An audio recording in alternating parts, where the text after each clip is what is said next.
Hello, can you hear me? Bum, bum, bum, ba-dum, bum, bum, ba-dum, bum, bum, bum, ba-dum, bum, bum, ba-dum.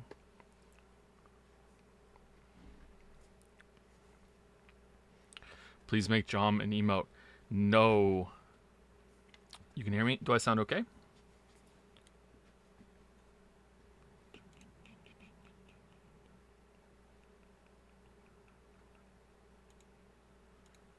It's actually real. Yeah, because you scared me into thinking I have to stream soon or else I'm going to lose my platform. No, I've been meaning to do it for since the Elden Ring video came out to do like a post-video Q&A. Um, I'll probably do this now and then I'll do another one later today or later in the week when the kids are awake. And we'll see what the sound quality is like. So we'll see. I don't have half of my shit set up. We're not going to be playing a game. We're not going to be listening to music. Maybe I'll put a little bit of music on. We're not going to be playing a game. I'm not going to be saying thank you to subs or anything because I don't have that logged in. I can't even see that on the list. So I'm going to have to just like sit on chat and just like see it. So I'm going to be answering questions. So I'm probably not going to be doing that. Let me pop out chat though. Chat settings. I've forgotten how to do it. How do I pop out chat? It's right there, isn't it? Chat settings? Do I have to go to switch non-mod settings? And then I pop out chat? Yeah, there it is. Pop out chat. Okay. Do do do do do do do do do do do do do do do do. Fuck. Whenever I make the chat bigger, it makes all the windows bigger.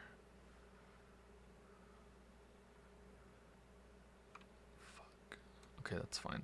All right, so I'm streaming on the Shure SM7B microphone. So usually I have to be squeaky chair still here. Usually I have to be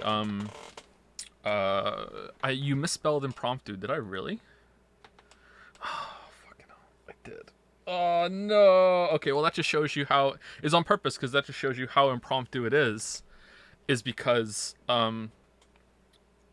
I spelled something wrong. Okay, like that's it. All right. So how do I sound right now? Do I sound okay? Because like the microphone, like when I record for videos on this microphone, usually I have to be really close to it. But I did some tests with it earlier, and it was fine this far away, and I'm surprised how well it was fine, how well it was fine, how well it was. So yeah, sound washed out. Do I sound washed out? Maybe.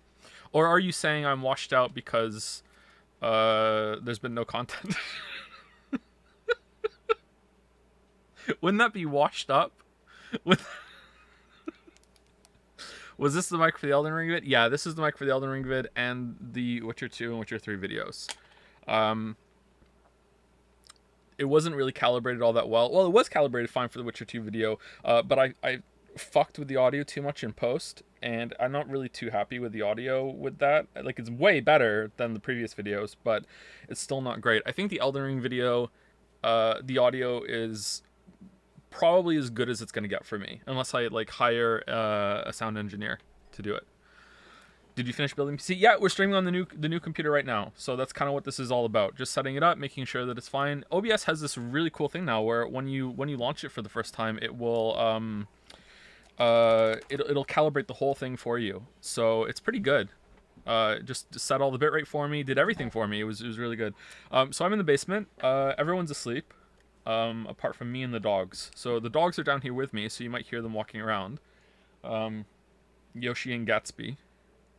The other dog is upstairs. Lily's dog. Do do do do do. Wow, I've never seen you stream live before. Most haven't. It's it's been a while. It's a legendary event. First time chat from viewer. First time chat from viewer. First time chat from viewer. Okay, so Twitch has changed.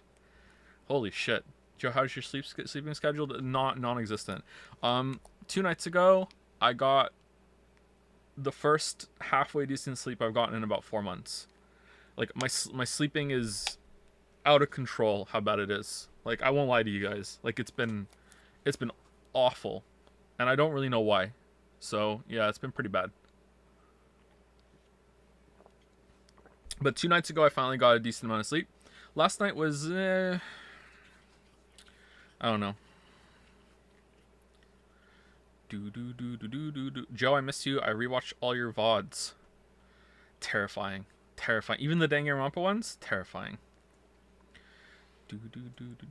What is your favorite read from last year? I didn't read anything last year. What percentage of that is a Witcher taking assault? Not really. Uh,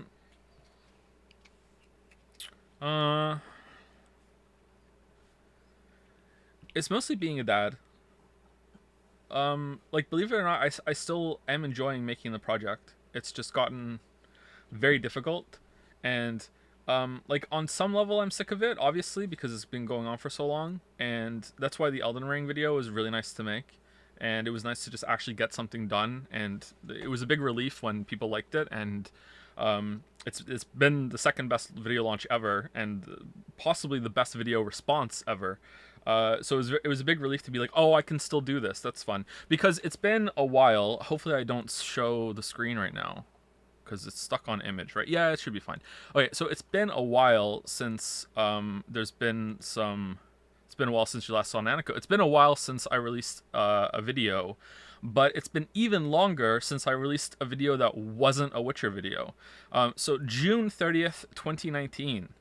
That's a long time ago. So it's been 3 years pretty much since I did a video that wasn't about fucking Geralt. So it's a big relief that I can still do it. You know what I mean? Like, because what if you fall? I'm the kind of motherfucker that like legitimately forgot how to ride a bike. Okay, like you know what they say, you never forget how learn how to ride a bike. I forgot how to ride a bike. Okay, like so like.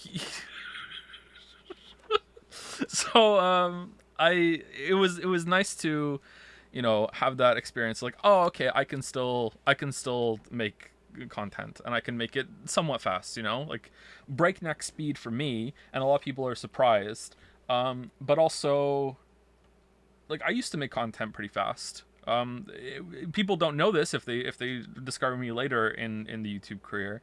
But when I first started, I was considered to be the fastest YouTube critic. Like that was one of the best things about me, was that I make content quite quickly, quite regularly on different topics and everything.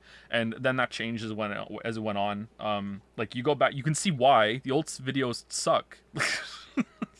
I recently watched a lot of them back, and I'm like, oh my god, like I sound awful, this joke doesn't land, like the audio is bad, the clips don't match up all that well, and just like I really don't like pretty much any video before the Breath of the Wild video. No thank you. Like there's maybe a couple here and there I'm like, yeah, okay, this still holds up, but it's kind of an accident. Where yeah, like I went back and I watched all the Dark Souls videos, and the Bloodborne videos for making the Elden Ring video, and like, wow, some of them are just really bad. And even some of the points I make in them, even it's not just about the delivery, even some of the points I'm like, who cares? Like there's this one I cringe about regularly in the Rise of the Tomb Raider video, where I show this clip where I say like the game was, I'm trying to make the argument that the game is kind of rushed and buggy, and I show this clip of when Lara can see through this gap in a mountainside, and you could see like the level skybox mesh outside that everything's supposed to be aligned to. You're not supposed to see that.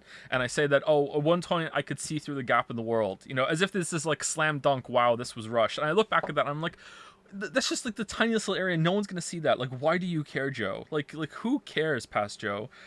So yeah, I'm sure that I'm way harsher on myself than most people are. Well, most, but yeah, a lot of the old content I'm not really all that fond of anymore.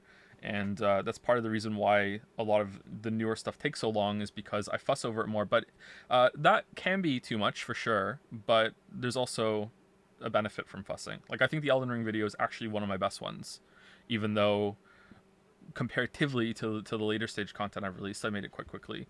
But it was also, so I'm just talking. I'm not even answering anyone's questions. I'm just talking now. I'm sorry.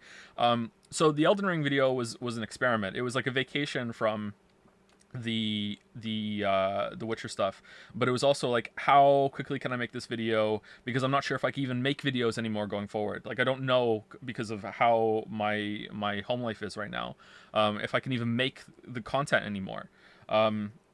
like I don't even know if I can stream anymore because we have 4 kids and it's just the house is too small for us, and they're gonna be right above my head when I try and do another stream later. But maybe this microphone's gonna be fine.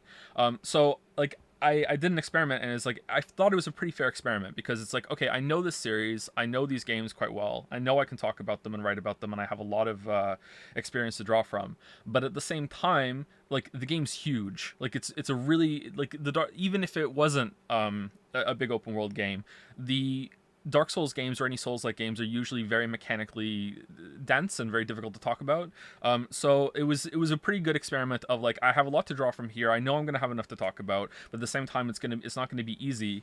So my goal was I said this on Discord as well if you saw it. So sorry for the repeated content. Was I want to write it in 2 days. I want to record it in the next 2 days, and then I want to assemble the video in another 2 days. And I understood that would probably go for a full week. So that was my goal. And on the first day that I started writing, and I gave myself enough time to play the games as much as I wanted to. That's it. So that was my goal for the experiment, to see how quickly I could make it. And on the first day I started writing, I got sick. And it wasn't like the worst sickness in the world, but anyone who's ever tried to do something like creative writing can attest that if you're not feeling 100%, it's very hard to do any writing. If I hadn't gotten sick, I would have finished it in time. I would have finished writing the script in 2 days. It actually took me 4 to 5 days because I got sick. But then later on, I had to add a little bit to the script, so it's kind of hard to judge the recording part. And the recording part I would have gotten done in 2 days as well. So I think that would have been successful. But the video assembly part, oh, hell no. Hell no. So the video assembly took me 3 weeks. I think it took me 3 weeks. Around there. After I blew past the 2 days, I was like, ah, fuck. Oh, well. Now, some of you who might be familiar with video creation might be having the opposite reaction of some of you right now, and might be looking at that video and going, wow, you made that in 3 weeks? You know what I mean? Like 3 weeks, 3 week turnaround on making that video is actually pretty fucking good. To be fair, but the whole point of 2 days was like I knew I wasn't gonna be able to make a video of that quality in 2 days, but I wanted to make just a video in 2 days. So that was supposed to be like I would be able to just cut down on fussing and just do my best, whatever I can do in 2 days, and I just couldn't do it. I couldn't not fuss. I couldn't keep myself from matching the clips and doing some creative stuff with editing. If you've watched the video, you know I really like doing match cuts, where I will match an animation of the enemy or the player from one clip to another and try and make it so it lines with the point. I really like doing that stuff. It's actually not that difficult. It really impresses a lot of people, but it's not that difficult. I learned a lot about video editing from doing the Witcher 1 video especially. So I've gotten a lot faster at it, but still I just like doing that stuff. But the other thing, and why I built a new computer, was because the old computer, for whatever reason, I really like the new version of Adobe Premiere because it can do hardware encoding, and it just renders so much faster. It's amazing how much faster it is. Like, we're talking about something that could have literally taken 36 hours before can now render in like 2 to 3. Like it's unbelievable how much faster the Adobe Premiere 20 version 22 or whatever it is, the hardware encoder is. Like it's like a dream. I'm like, holy shit. But for whatever reason, the new version, actually the editing process is just slow as shit compared to the older version. And I was wondering if that's because of my hardware or whatever, if I needed to upgrade. So I did, and I built a new computer, and it's good because the old one's kind of like on its last legs for some reason. I don't know why. And I did like a little test project, and that runs like a dream too. So that really slowed me down. When I was making the Elden Ring video, it would hitch a lot. There would be these really big slowdowns. Sometimes I would hit play and I would watch like a 2 minutes of video I finished, and like halfway through that, it would just freeze, but the audio would keep going, and I would hit like spacebar to pause it, and it would be a full 20 seconds until it finally stopped, right? Isn't like 5 a.m. in there right now? Yeah, it is. I've been awake for a while. Like I don't sleep like a normal person. Yeah. So like, yeah, so I thought, okay, let's do a new build and see if that helps. So we'll see how that goes. I'm just trying to see what I can do. I can pick my projects better. Like, there's certain videos I know I could make very quickly. I'm fairly certain I could make a video on Last of Us 2, not including playing the game. I could make that video in 2 weeks. But if that's all I'm doing, you have to understand. Like I also like barely saw my kids all March. You know, like I crunched the fuck out of this video. So like there's a big balance thing going there too. But yeah, I don't know. We'll see how it's going.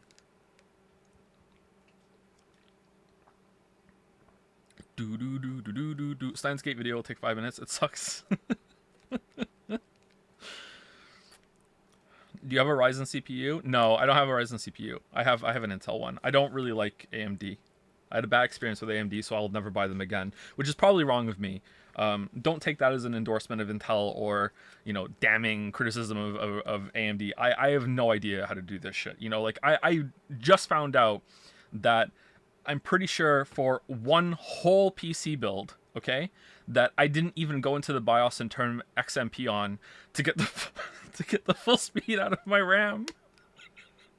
So for that whole PC build that I used for like 2 years, it was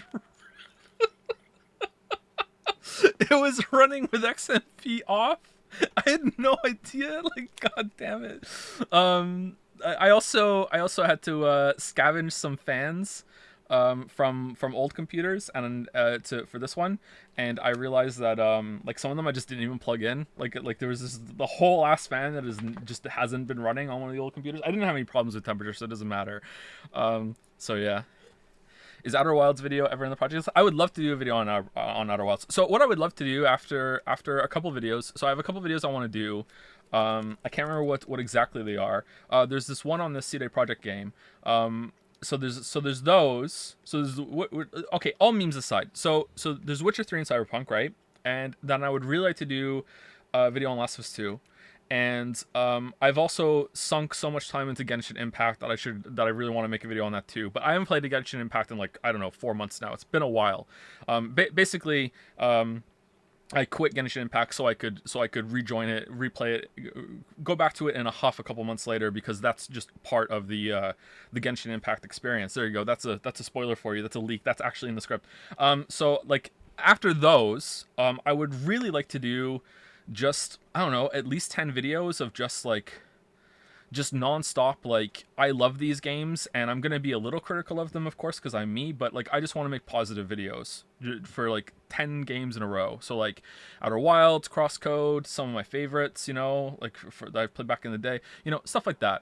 Undertale, Danganronpa, no, that wouldn't qualify for that. So just stuff like that. I would like to do some videos to prove that I can be positive and I'm not just a huge stick in the mud. Played Outer Wilds DLC? No, I didn't. I'm saving that for you guys. We're gonna stream it. Is this Q&A spoiler free, boss? Spoiler free depends on the question. If someone asks me about a boss in Elden Ring, I'm probably gonna talk about it, but I can't promise chat is going to be spoiler free. I'm not going to show anything. Like the screen that you're seeing right now is going to be the screen for the whole thing. And I don't know how long this is going to go on for either. No one should be awake for hours still, but I don't know how long I can talk for. I don't know if the computer's going to be fine. Like, I don't know. We'll see. Favorite Elden Ring boss? Godric. Will you stream Chaos? Chaos sounds like a good stream. Yeah, we should stream that. Although I think it's going to be boring. I think it's just going to be like a one-note joke. But maybe it's more entertaining than I think. Is Crosscode potentially a video? I'd love to do a video on Crosscode, but there's a lot of games that I'm not sure if they could fill out a whole video. Maybe I could do like a combination thing. Do you have a timeline for streaming picking up again, aside from probably after Witch and Cyberpunk? I can't answer that. I don't know. Sorry. Maybe we can intersperse some streams in here now and then. I don't know. I don't know. So I'm resistant to the idea of streaming a game and then just disappearing for a while, because I feel like that really kills momentum. But does it matter? I don't know.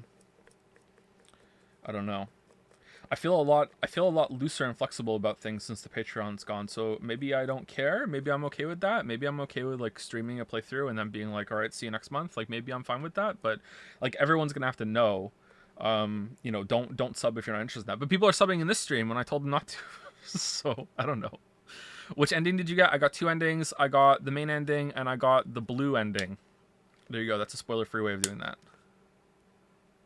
Based off your tweet, favorite weekend song? Oh, from the new album, I think Gasoline is my favorite. Although I really like the ending poem. That was pretty good. Off the new album, I think Gasoline's my favorite. Maybe a 3 games instead of some Subnautica video for short game video. Yeah, maybe, but that video didn't do very well. I don't know where I sit in terms of content that people really want. I know that like most people usually say we just want content, period, but that's not true.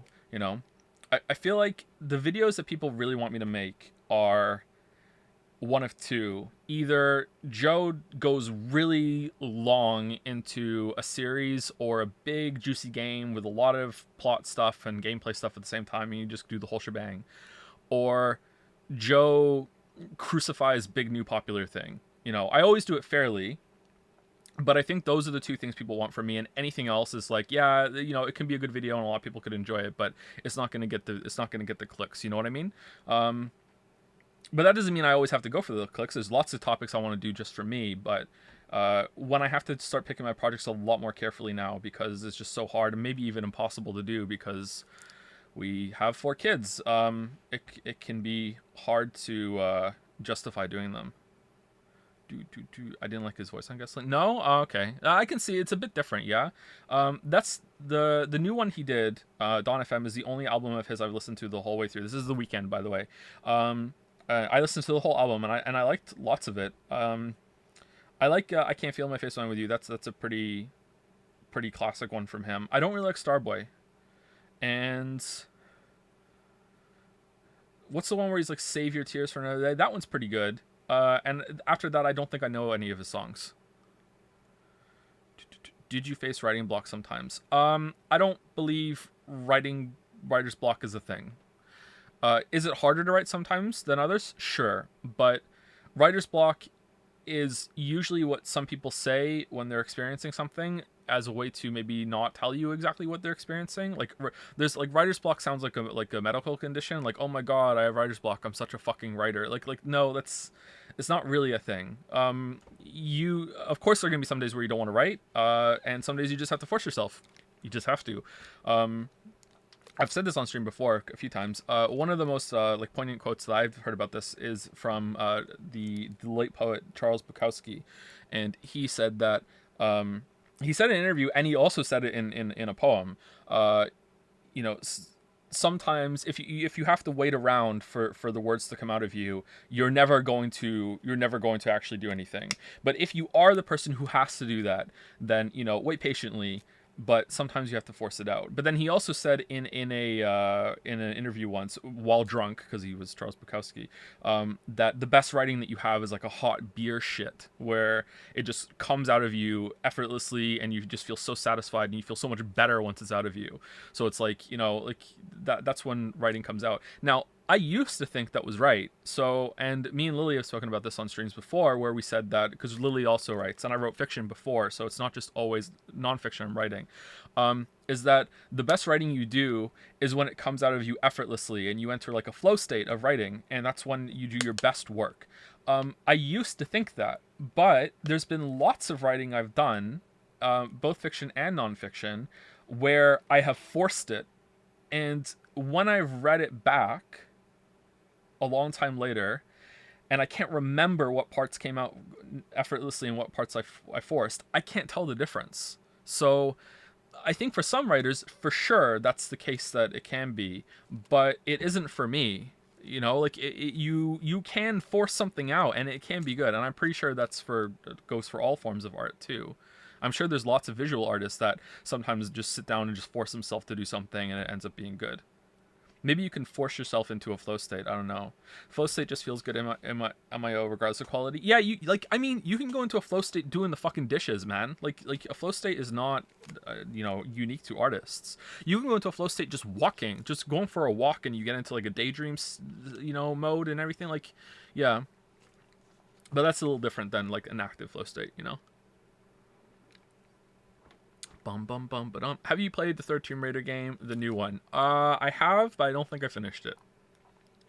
That was the first game I played on the PC I built before this one, and I was surprised that I couldn't cap out the settings because I thought that PC was really good. So maybe this one can run it. Sorry if you already answered this, but what were you up to in the 2 years between uploads? Working on, you know. There was also, we did streams during that, though I can't remember all the streams that we did. That took up a lot of time, and also just being a father. Yeah. I don't have a question. I just want to say I hope you get a moment to breathe once Witcher 3 videos. And thanks. Would you ever play D&D? I have played D&D now. I have played D&D. But I don't really want to talk about that yet.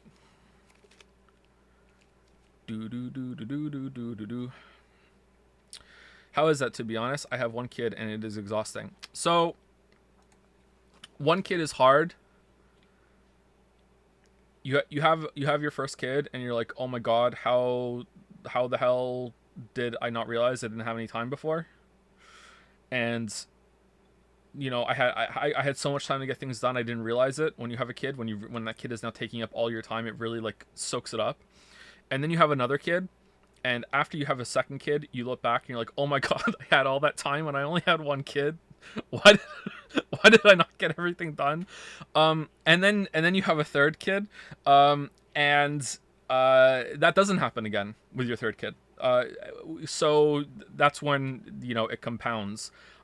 There's a lot of like the kids can entertain each other and everything, but once you start getting into third and fourth kid territory, you're not realizing that you had a lot of time. Your time just becomes a lot more compressed, and you have to let things go. Lily struggles this with a bit. I hope she doesn't mind me telling this. She's probably fine with it. Lily struggles this with more than I do because Lily like my job is doing this, doing the YouTube, and right now doing this, but I haven't been doing this for a while. Lily's job is primarily to look after the kids. And like I have, and Lily gets very insecure that she's not doing enough for the household and for the kids. And I always have to like reassure her and tell her that first of all, she has the harder job out of the two of us, and secondly, that you're not a time traveler. You can't make time. Your time is completely capped, and you make the most of it, and you also have to have some time for yourself at the same time. It's very stressful. It's very, very stressful. How old are the kids now? Finn is almost 7. Leo's 5. Kate's about to turn 3. And Mila's about to turn 1. We're about to enter the birthday alley where there's just a bunch of birthdays back to back, 1 month after the other. Yeah. I know, yeah. He's going to be 7 in August. I know.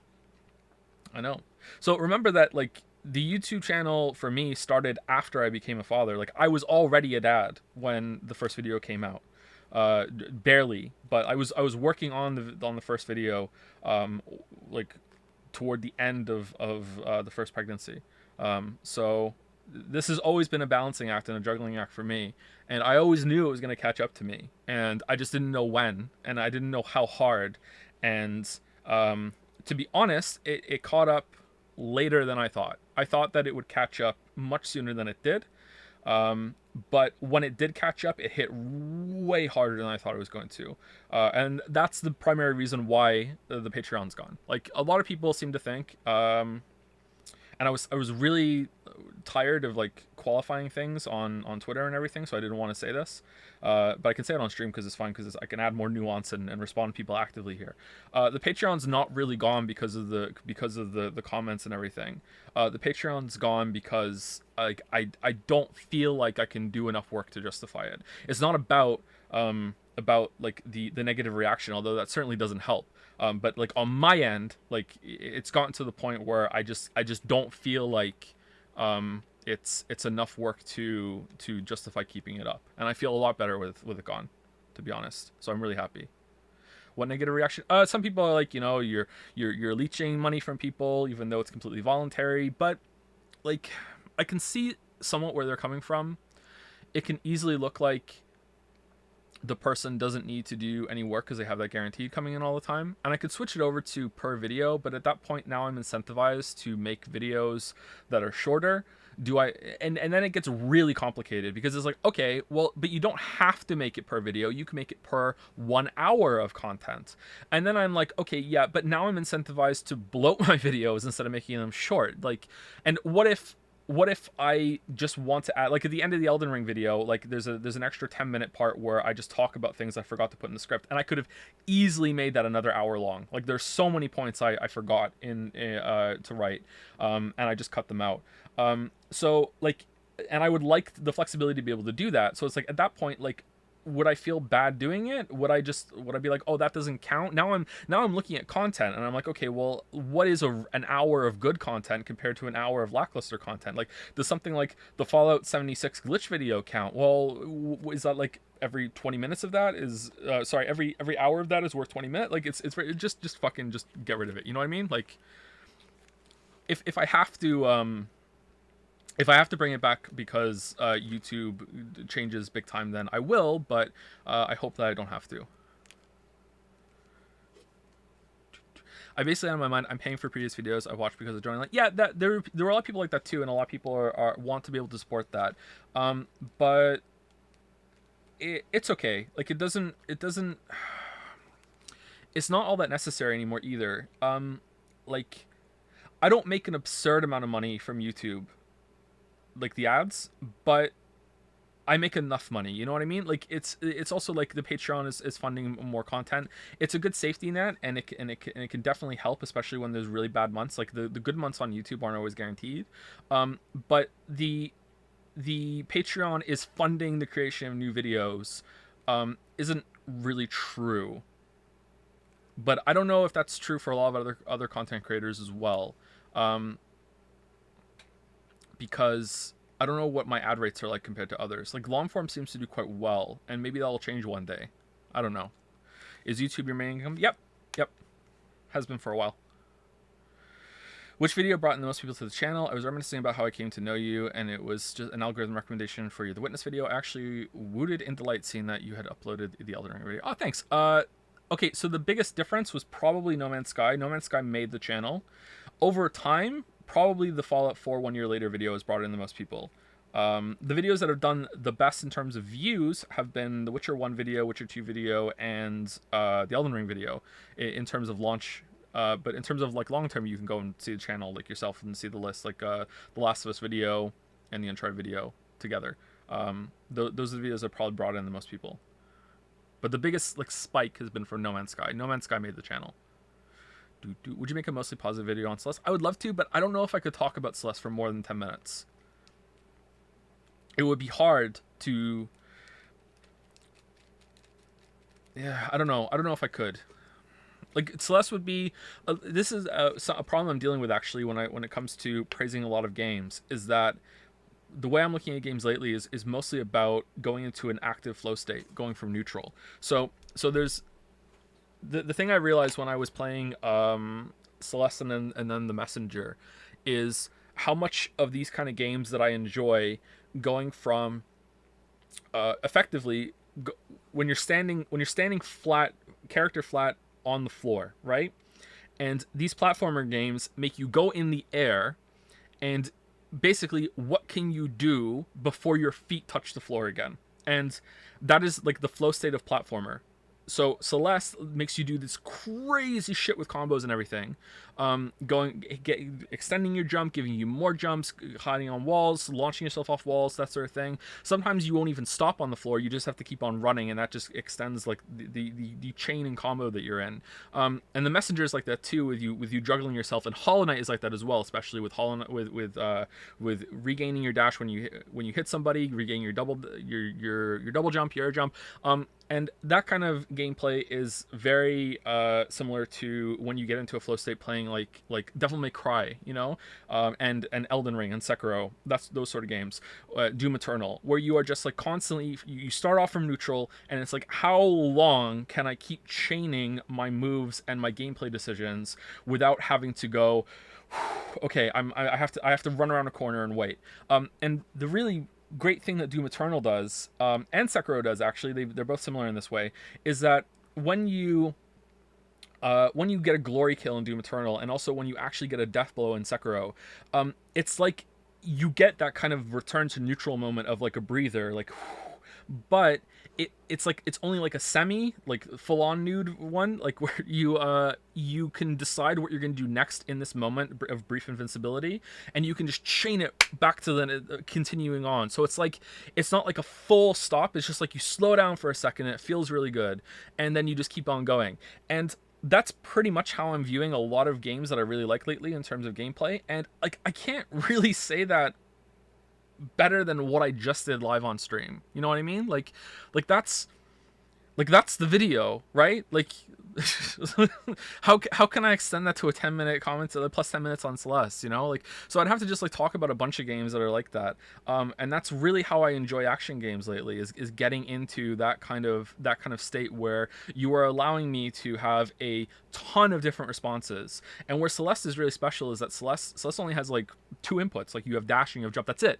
You can also like latch onto things and climb, and it just builds so much shit out of those basic inputs. Kind of like Steven Sausage Roll like built so much out of just pushing around fucking sausages. Whereas Doom Eternal is like has so many inputs you can do, so many different things on timers and cooldowns, and oh my ammo's low, I have to manage that. Like Doom Eternal and Celeste are on the opposite ends of the spectrum when it comes to like complexity. And Doom Eternal like has a bunch of variety on that end too, compared to all the things that you can find in Celeste levels. And yet, despite that, when I'm actually got the controller in my hand playing, well, I played Doom Eternal with a mouse and keyboard, but you know what I mean. When I'm actually playing them, they're remarkably similar to the kind of part of my lizard brain that it's activating. Just this like, yeah, rip and fucking tear, jump and fucking grab, you know, like it's really cool. How similar they are despite being so different in terms of creation. I just don't know how to say that in fresh ways over so many different videos, you know? Like, I don't know. But maybe it could make one good big video, but Have you played seen Monsters Expedition? I've seen it. I think it's on my wish list. I haven't played it. I haven't played the new block puzzle game either, though. Is there something you always want to review besides video game? Hope you're doing good. Thanks. I almost made a video for Christmas, kind of like a break that I ended up doing for Elden Ring. I really wanted to make a video on Squid Game. I want to do some videos on TV shows, but only a few. I'd really like to make a video. I almost wrote a video on The Haunting of Hill House as well when that first came out, because I really liked that show, and I wanted to do a video on that. Haunting of Hill House, Squid Game, and the biggest one of them all is I really like to do a video on Mr. Robot. But I don't know if I will. Don't you know? Like, yeah. But I don't watch a lot of TV. I don't watch a lot of movies either because I just don't have time really. And but I would like to do some on TV for sure. That would be pretty fun. Dark. I don't know if I could do a video on Dark. I think that would be fun to just like pull it apart. But like, Dark is so complex that I don't know if I could say much about it, even though I love it so much. Mr. Robot, I have a lot of criticism for. I love the show, but the last couple episodes ruined it for me. Oh, and don't take that as if you watch the show, the last couple episodes will also ruin it for you. A lot of people think that's one of the best finales of all time. I'm not in the minority by any means. There is a large amount of people that feel the same way about Mr. Robot's finale. But don't take that as condemnation. You may watch it and absolutely love it. But yeah. Did you like Midnight Mass? I haven't seen it. I haven't seen Midnight Mass. I haven't seen The Haunting of Bly Manor either. What's taking up so much of your time you can't watch stuff? Too many kids. Too many kids. I need to go full Northern Lion and get a Peloton and watch some stuff on the Peloton.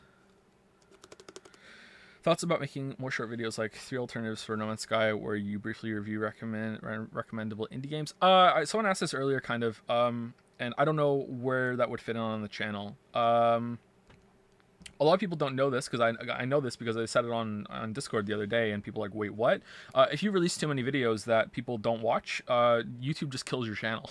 So, like how many low performing videos can I have before I need to like throw out a big banger one? I don't know. So like I'd have to figure that out. And there is definitely a number. It might even be as high as 10. But it's hard to know. Wait, what? Yeah, so basically, have you ever gone to someone's channel and they have like 1 million, 4 million, 10 million subscribers, and their latest videos only have like 10,000 views? So it's like less than 1% of their viewers, their subscribers, is coming to watch their content. It's like, how is that even mathematically possible? Like surely, like, some people must be getting these notifications, and it's like, no, they're not.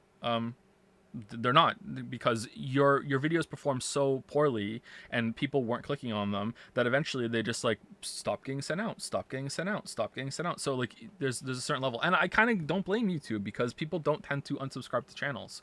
So they must know that if you get so many, if you're subscribed to so many channels that you don't want to watch anymore, and your feed gets full of stuff that you don't want to watch, you just stop going to YouTube. So I kind of get it, but um yeah, it's scary. Did you actually like Squid Game? I feel like it was a worse copy of Liar Game and KG. Oh, you weeb manga anime series, in case you don't know. Of course I know what that is, because the same arguments from all the weebs on Jads when Squid Game was going on, where they kept saying that shit. Sorry. That may sound come across as aggressive first time chat. Oh no, you're completely new. Sorry, that's just oh man, I feel bad now. That's just like what we how we interact here. Sorry, don't take it personally. First on chat. I liked it. I don't know that series, but I quite like Squid Game. It has some cheesy moments for sure, but I think that the social commentary is pretty on the nose, but I feel like for some people it has to be on the nose. That KG thing is on the nose too, isn't it? Yeah, I don't know. I don't know what you're referencing. So yeah, But I really like Squid Game. Squid Game. Are the Baba and Sekiro videos still coming after The Witcher? They've gone to Black Hole. Black Hole. Baba, I'm not sure. Again, I'm not sure how I could extend the Baba Is You video. I might have a whole script for that actually. I can't remember. Sekiro might be gone forever, because the main brunt of what I wanted to say in the Sekiro video, I just said in the Elden Ring video. Baba Is You, a puzzle game. Any Disco Elysium video ever? I'd love to do a video on Disco Elysium, but I don't know if I could justify it, because I'm too politically ignorant. But yeah, Disco Elysium has the best writing in all of games, and it's not even close. So I'd love to do a video on Disco Elysium for that, but I don't know if I could. I don't know if I could do it justice.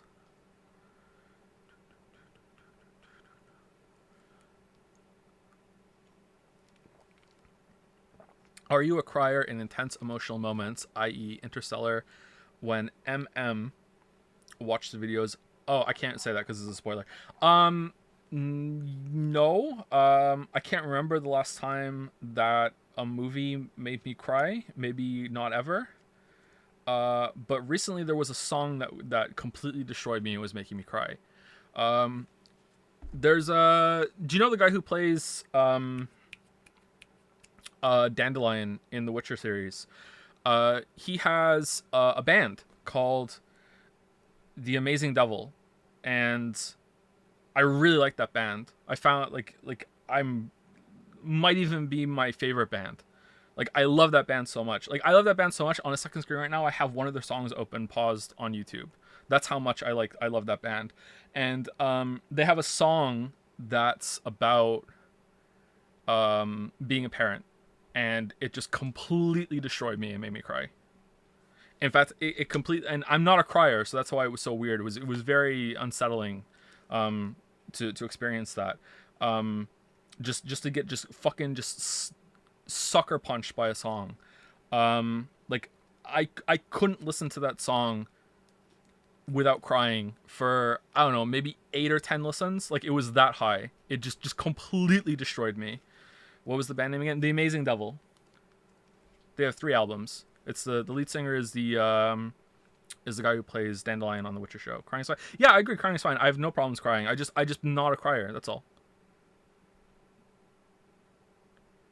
I'm not one of those like toxic masculinity guys. Is like, oh, you cry, you can't cry, you're meant. Like, no, like I'm just not a crier. I can't believe the first comment you got is returning is my confused. Wait, what? I'm sorry. It's okay. Wow, there's over 1,000 people here. That's the first time I checked. Huh. I'm surprised. Okay, cool. Thank you for stopping in. Any Weeb games you're interested in, ironically or unironically? 13 Sentinels. Final Fantasy Stranger to Paradise. That's it.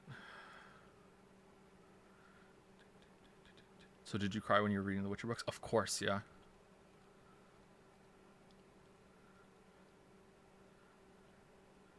Have you played Paradise Killer? I have not. What do you think of Mortal Shell? We streamed it, and I said my thoughts when we streamed it, didn't I? It's okay. Kind of like a shrunken down kind of Dark Souls thing. It was all right. Last boss was kind of eh. Will you play Tunic? I've played Tunic a little bit. Actually, I played it more than a little bit because I have a Steam Deck and I've been playing on the Steam Deck. And when I play my Steam Deck, because I have a Steam Deck, Tunic is the game I play on my Steam Deck when I'm playing my Steam Deck. I haven't finished it, but I got fairly far. I have to be careful because of spoilers. I don't really like it. Sorry, it's fine. Like the exploration part is what I enjoyed the most, and I feel like I'm done that now, unless there's secrets I haven't found. The combat, I could live without ever doing that combat again. Like it's like serviceable, but it's pretty. I like how it's structured and everything, and it's clever in some places, but I don't know. I'd like to finish it first before I know. What's the game? Tunic. It's unironically like Dark Souls. It's very much a Souls like. But even though the little fox guy is wearing a tunic like from Zelda.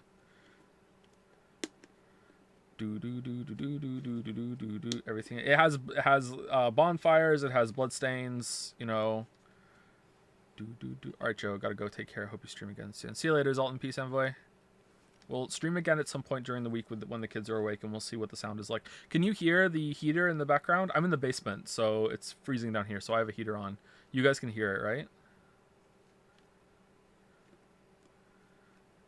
Kinda. Barely. I thought it was your computer fans. It's a very slight hum. Oh, that's not the computer fans. No, the computer fans aren't really gone. Because we're not playing a game. If I started a game, it would probably go.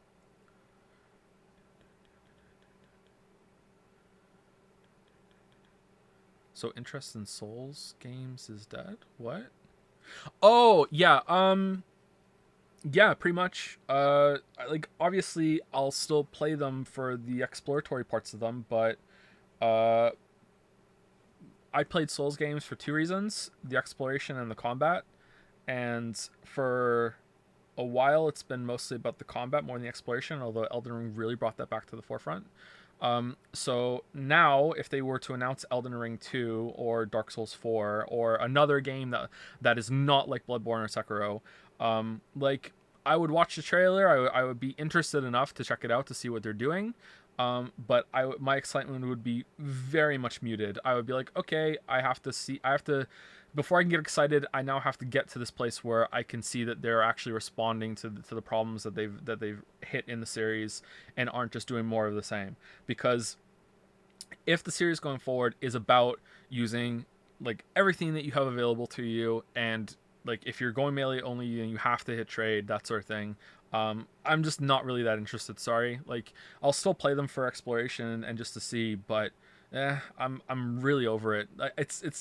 I know a lot of people are saying it's hyperbolic, but I really mean it, man. Like the last stretch of that game just like really just sucked all the enjoyment out for me when it comes to these kind of games. Like it was just fight after fight after fight, except for the one that starts with G toward the end, of just bullshit, of just like, oh man, like I can't play the game like I want to. Like what the fuck.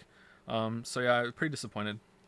Have you played Cyberpunk 2077 since it has been fixed? I have not, no. But I will.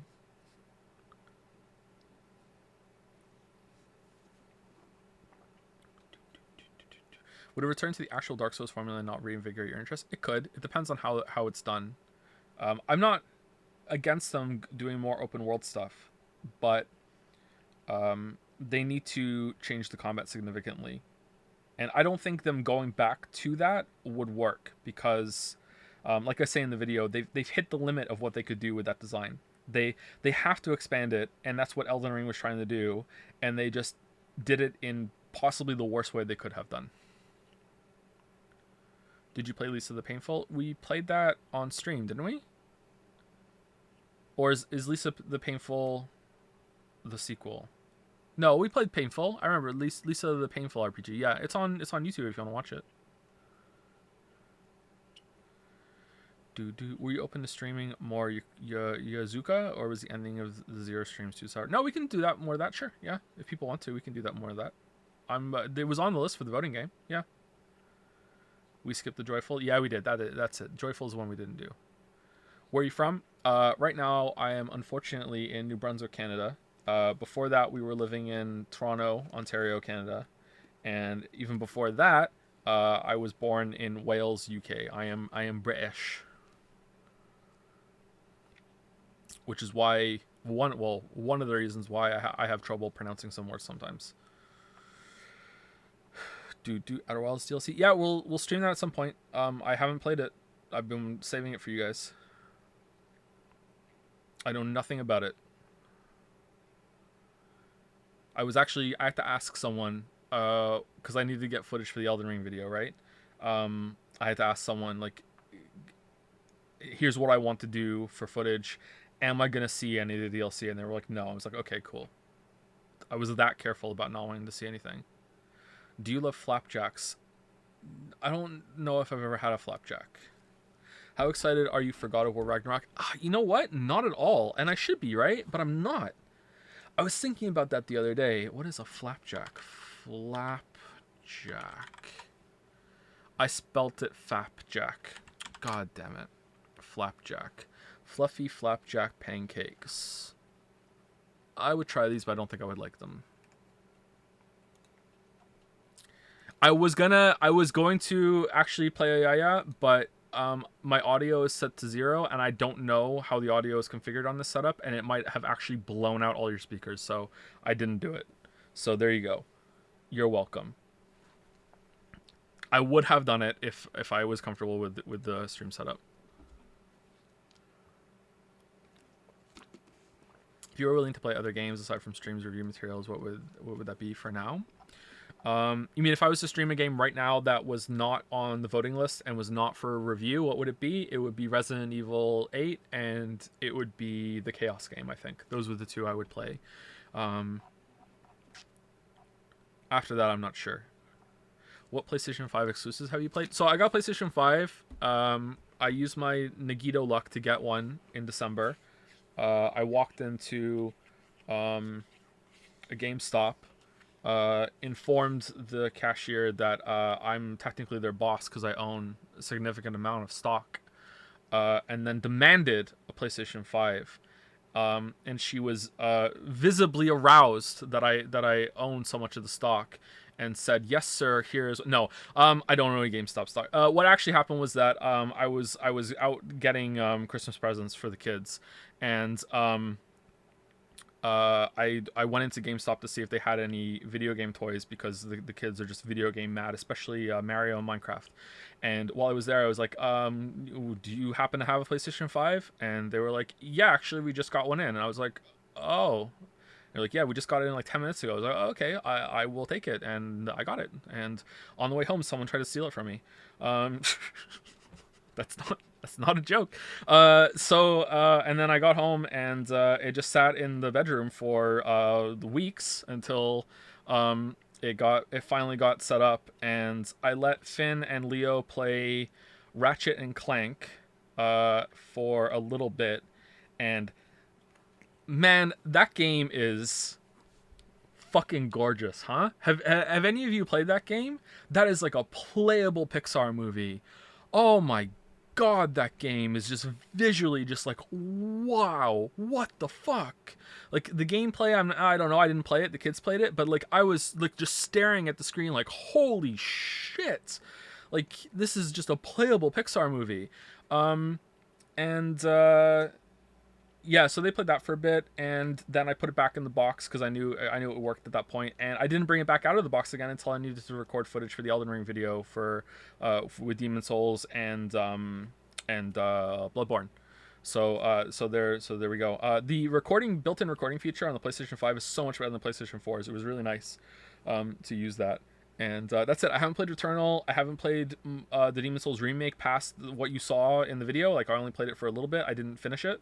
I would like to. I played the original Demon Souls though. So like it was just like a return to seeing it. But I'd like to play Returnal. And that's it. It only has 2 games, right? 2 games, 3 games if you include Ratchet and Clank. PlayStation 5 doesn't even have 5 games. Do you ever struggle to get yourself to finish a game for video? Very rarely, but it has happened. I struggled really hard to finish No Man's Sky, Parts of the Witness, and Darkest Dungeon, especially. Like, that was pretty rough. I can't remember another one since then that has been as bad as those. How did someone almost steal the PlayStation 5? Well, he saw me carrying it back, and he kept asking me where I got it from, and do I think they have extra stock? And every single time I answered, he feigned ignorance and kept trying to get me to point to where I got it. Like very very aggressively standing close to me, like, point, where was it, where was the store? So I took one hand off of it so he could grab the PlayStation 5, and I just wouldn't. I was like clutching it like that guy in the Brazilian soccer meme where he has the trophy. I'm just like holding it, like with my head, it's down there. Down there. So I just walked away.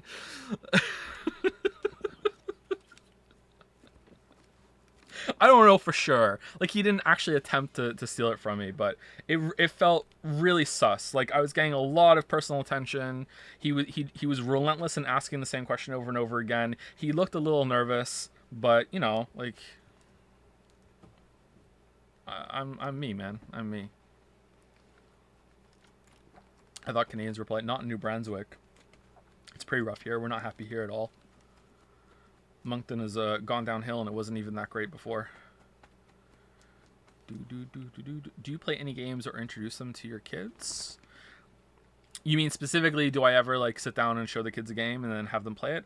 Sometimes, yeah, but the kids are into. It doesn't always work. The kids are into their own games right now. They're really into Minecraft, Stardew Valley, and the Mario games. They play their Switches a lot. Maybe even too much, but that's, you know, what it's like with being a dad in the modern era. They're really creative. They make some crazy things in Minecraft. It's so impressive. They're actually pretty good. Finn plays a little Hollow Knight, but he's not that great at it yet. But he did beat Hornet by himself, and he's gotten to the City of Tears. And I will not help him. Like, he knows that for sure by now. Like, I won't help him. Like, he has to do it himself. I will help him some other games, but I won't help him Hollow Knight. So he's pretty good. They play a lot of Minecraft. Minecraft is their favorite. Odyssey, yeah, I think they've beaten Odyssey, but I'm not sure if they use some of the help things in Odyssey or not. Finn especially has played a lot of games on the what is it called? The Virtual Console? Is it Virtual Console? Or is it called something else? And that has like emulator rollbacks, and he will do those to get through some areas. So he's beaten a lot of games, but you know, has he really beaten them? You know what I mean? You know what I mean? So yeah, he does that shit. Sorry for asking what is probably a repeat question, but any rough timeline on returning to streaming second channel uploads? Totally fair if you don't know yet. I don't know yet, sorry, so I can't answer. I have no idea. I don't even know if I can stream. This is part of the experiment to see if we can stream. This is like a post video Q&A that I should have done a couple days ago, but I was on a bad sleep schedule. Still pretty bad timing, but I thought, fuck it, let's just do it. I'll do another one later in the week to see what the audio is like in the basement with this microphone, because I have a brand new setup down here now. I've had the office set up for a while. It took me over a month to set up the office down here. It was a complete disaster. Before it was just like a recording booth in the corner, just sectioned off from the spiders, but the spiders still went in because they didn't understand the deal that we had struck. But now it's more of an office. It's still pretty messy down here. Don't get me wrong. It's like it's only a half finished basement, but yeah. So we'll see how it goes with the kids awake. They're pretty rowdy. Yo, Joe, I was the guy shilling it on Discord, but Severance is the best sci-fi show with the dual conscious copy cut and paste. Some of the brain idea. Chat back me have to get Joe to watch it. I will watch it, as once it's done, and I know it's not canceled. How's the spider? Look, I like look up at the ceiling right now, and there's just cobwebs all over the place. But I haven't seen a spider in months. So, and they're new cobwebs. I don't know where the spiders are. And I'm not afraid of spiders anymore, although I would be afraid of like a tarantula or like a camel spider or like a huntsman. But like the small spiders that we have here, it's like whatever. Like I'll just kill them with my bare hands now. I'm that level of a dad. But I would still like to know where the spiders are because it's a mystery. I don't know where. Oh, is that one? Yeah, but it's dead. Huh. Okay.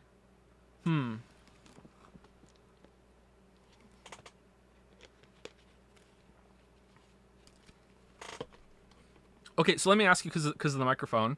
So you can hear me right now. What about right now? How does it sound right now? Does it sound noticeably lower, or can you still hear me fine?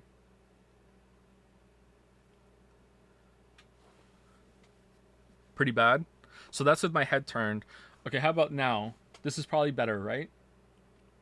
Still, like, better than the previous example. It's still worse than me talking directly into the microphone, but this is probably better.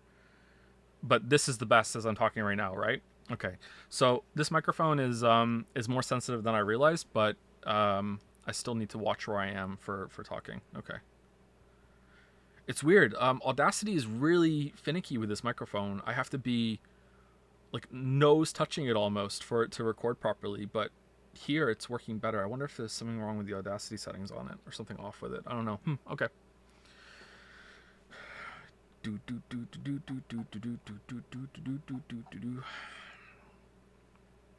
Sorry, all I can hear are spiders. Do you have a compressor active on your OBS? If I do, I didn't set it. It was an automatic thing. Squeaky chair, squeaky life. Yep, squeaky chair, squeaky life. Interested in the Stanley Parable Ultra Deluxe coming out in 15 days. Apparently it's more than double the original script. Good for streaming too. Not really, to be honest. I feel like I've done that. I feel like I don't need to go back for that. Maybe one day. Which is weird, because I enjoyed that, but I feel like I've done that, been there, done it. I don't need to go back. I don't need more Stanley Parable.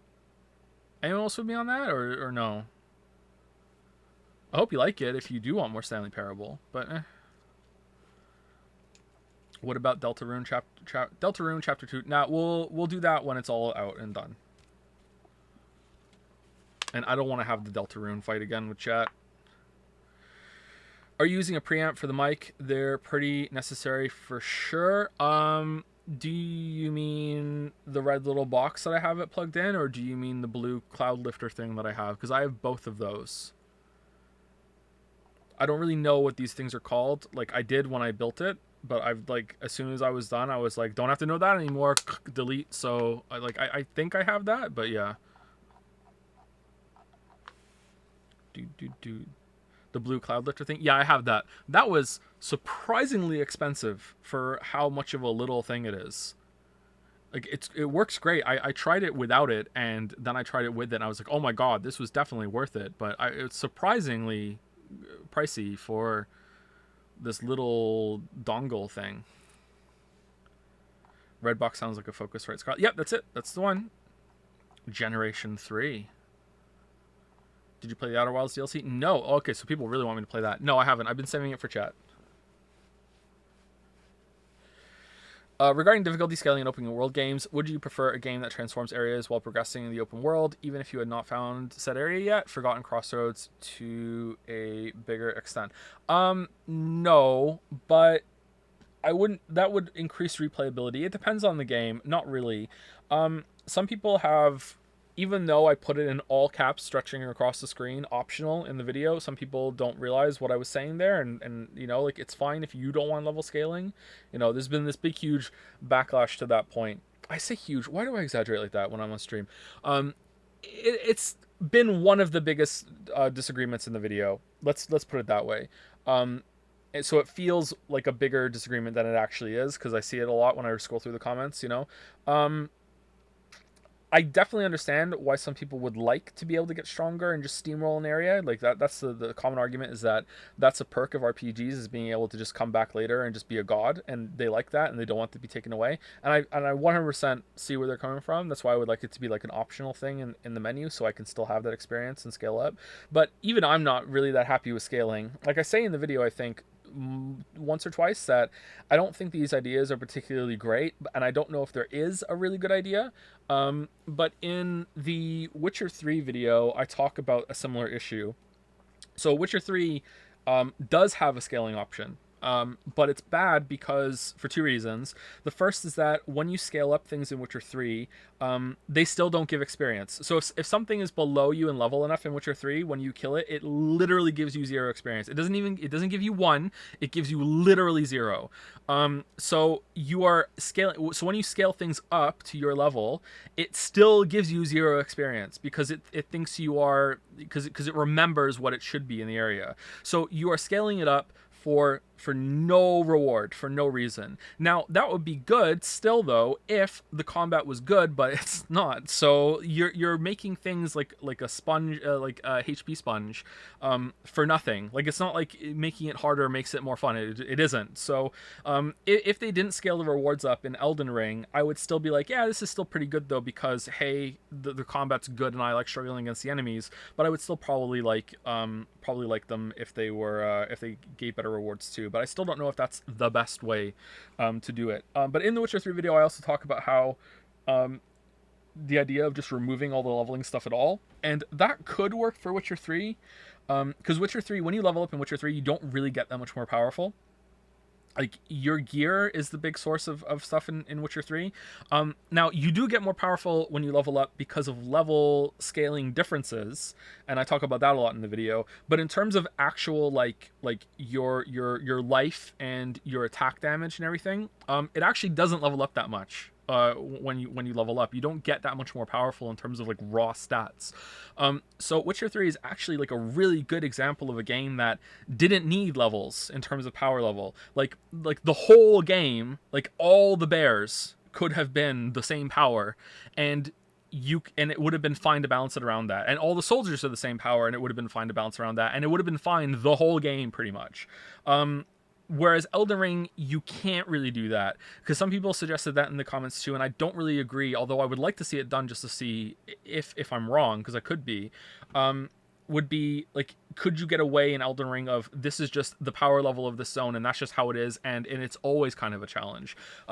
Because even when you go back to like Undeadburg in Dark Souls 1, like, you just face roll it, man. Like, it's a rawful stomp. So even in that game, which has a much tighter band of power, if you don't respect them, they can still take you down. Like, if 4 hollows surround you in Undeadburg, even when you've like cleared like a couple of the zones, they can still kill you. But like, getting into that position is like just insane. Like, you're not, like, how bad do you have to mess up to get into that? So I don't know. Did you know there's a Witcher 3 overhaul mod that removes leveling? Of course I do.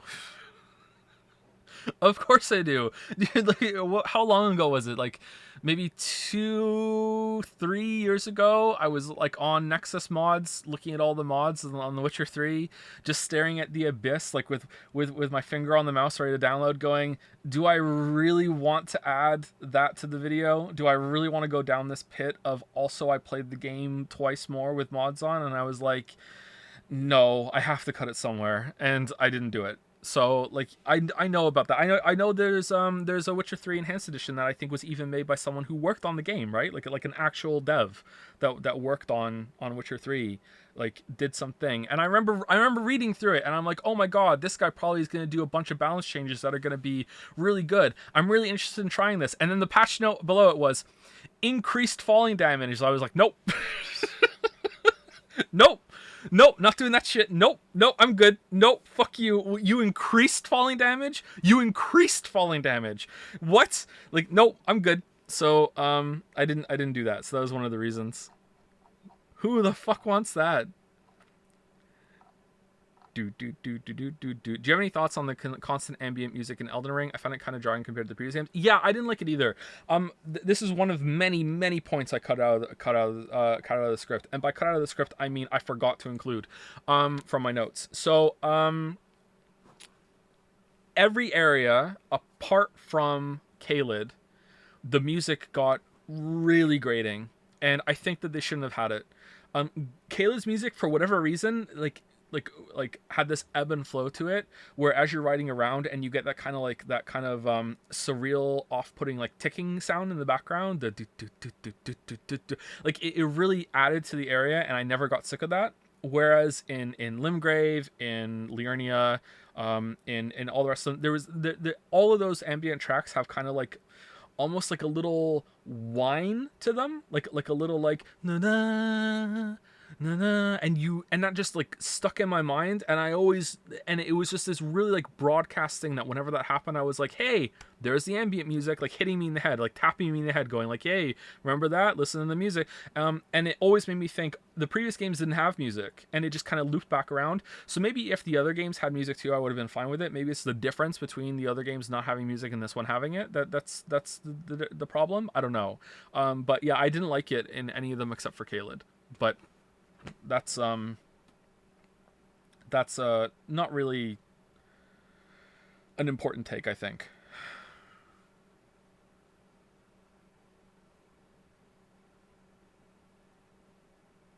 Do you think an extensive mod overhaul can fix Elden Ring problems? It can fix some of them for sure. Randomizing a lot of the content would be fun. I think that's possibly the only one that it could fix.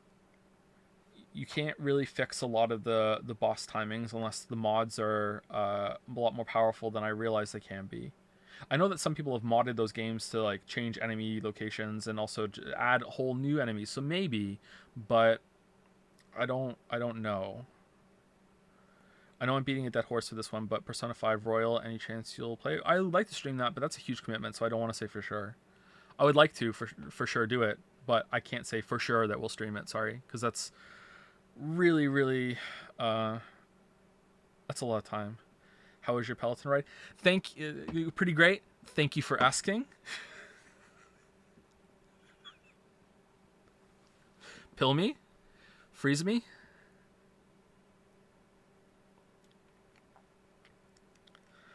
True. Yeah, that's pretty true. That's pretty true. True. Yeah, that's fucking true.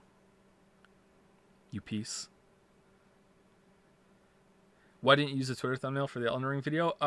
Because it was a joke. It's pretty funny. Okay, so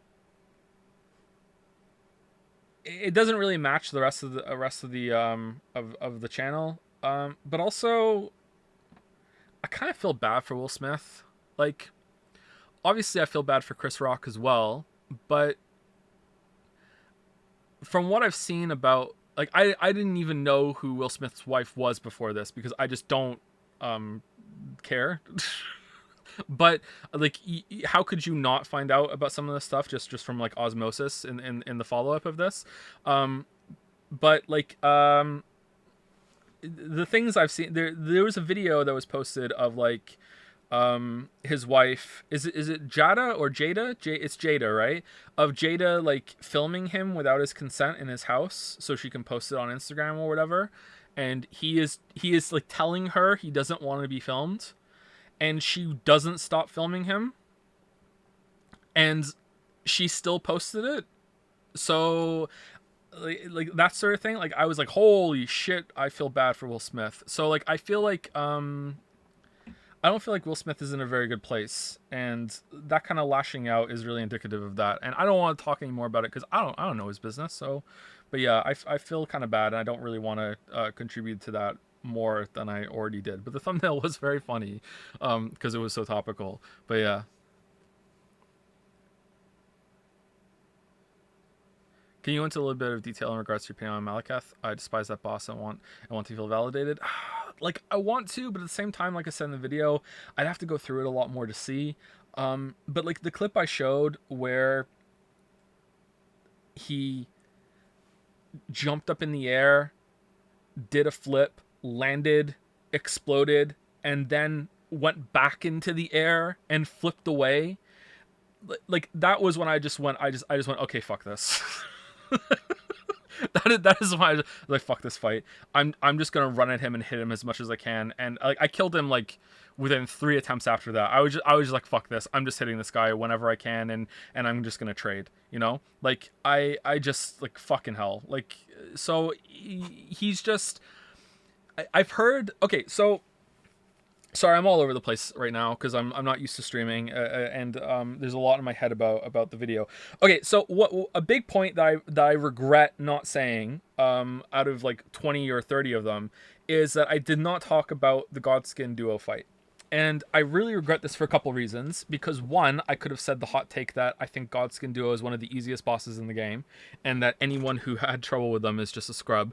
And then followed that up immediately with, actually, I don't mean that because this reason. So Godskin Duo, for me, was actually one of the easiest fights in the game.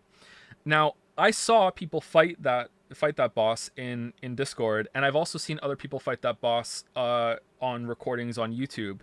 And that was the fight, and I really wish I put this in the video. It's like possibly my second biggest regret for the video. My version of that fight was very fucking different than a lot of other people's. Like, for me, that was almost like a 1v1 fight.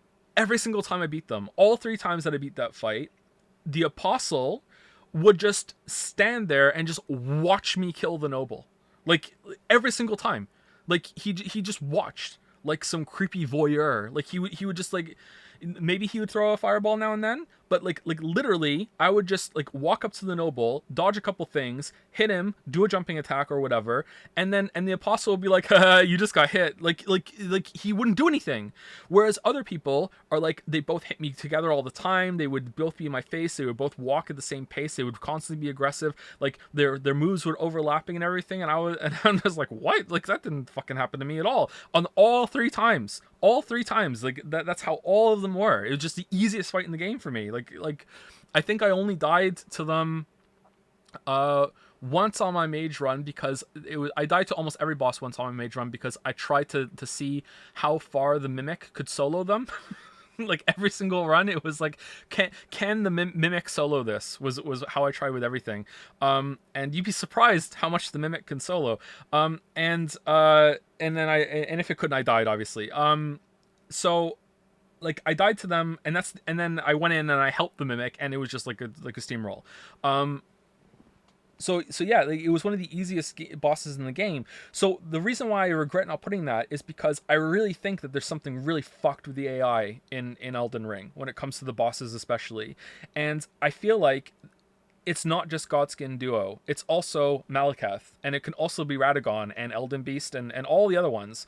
I really feel that whatever kind of RNG glitched out fucking behavior that you can get from the bosses can determine how much you struggled with it. Because I see people say stuff like if you get behind Margit, he can't do a lot of his follow-up skills. And there's a clip in the video of him still doing one of them while I'm behind him, you know? And I'm pretty sure it happened to me a lot when I was fighting him too. It may have happened less, it might be a more consistent way of making it happen, but I don't think this positioning is really that set in stone when it comes to how they act. Like Margit and Radagon and the big M, you know which one, the optional last boss. I don't know why I'm not saying the name when I've said other names of the bosses at this point.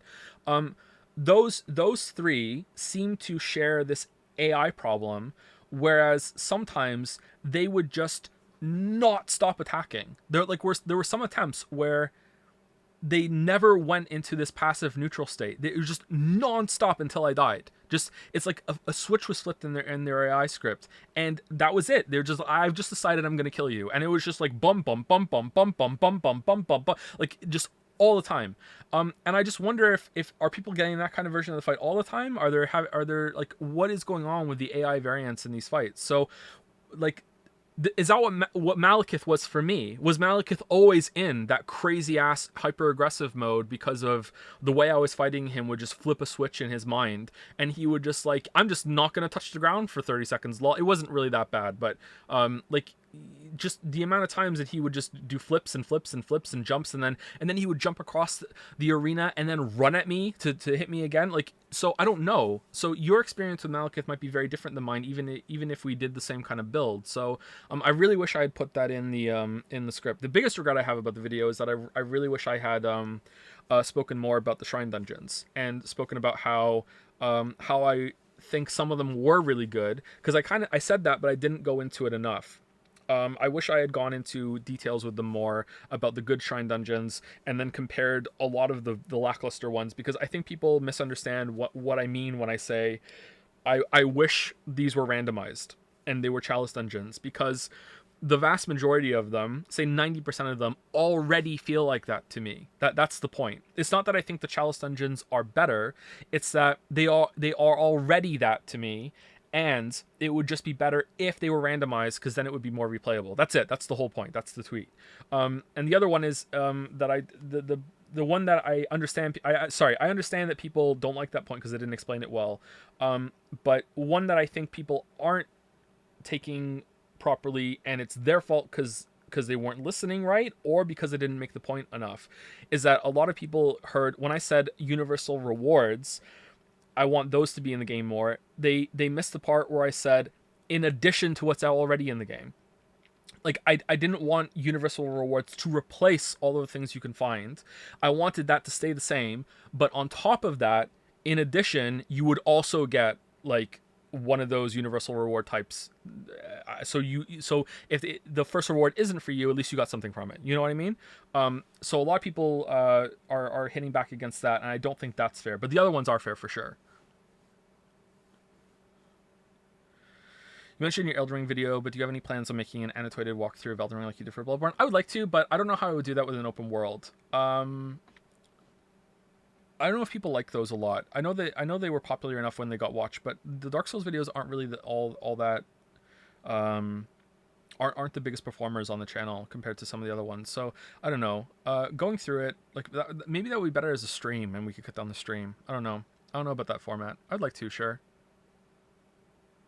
I think the open world is Elden Ring's best and worst feature. I found myself going to places in the wrong order pretty often in terms of quest, story, and difficulty.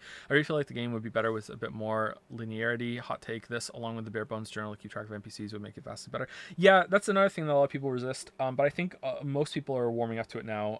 I don't think that you needed quest markers and everything, but a quest log or just a chat log of what the NPC said to you would be great. You can always just Google this, and most people, have a phone and they can just Google it on their phone real quick. But like that's adding a lot of like unnecessary clutter to the experience. Like you have to Google, you have to make sure you're going on a good website now. Is the chat log fine? Why not just have that built in, and you can just go through the chat log of what you had, the conversation you had with the NPC. But then again, you do have to look up where the NPCs are anyway. But I don't know.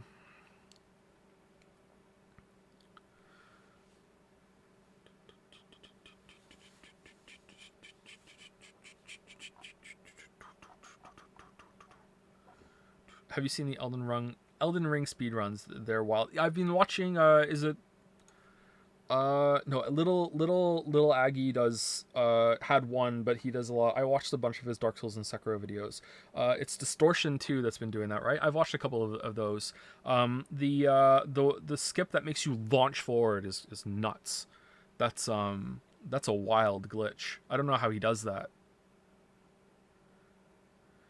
Do you want a Sekiro DLC, or is the game already perfect in playtime content? It's definitely not perfect, and I would have loved Sekiro DLC, but I think that ship has sailed, and I would prefer just another game like Sekiro. I think that character and that story is done for the most part, although maybe they could find a way to do it. I don't really care that much, so I'd be fine with it being the same person. But like I would just prefer a sequel at this point.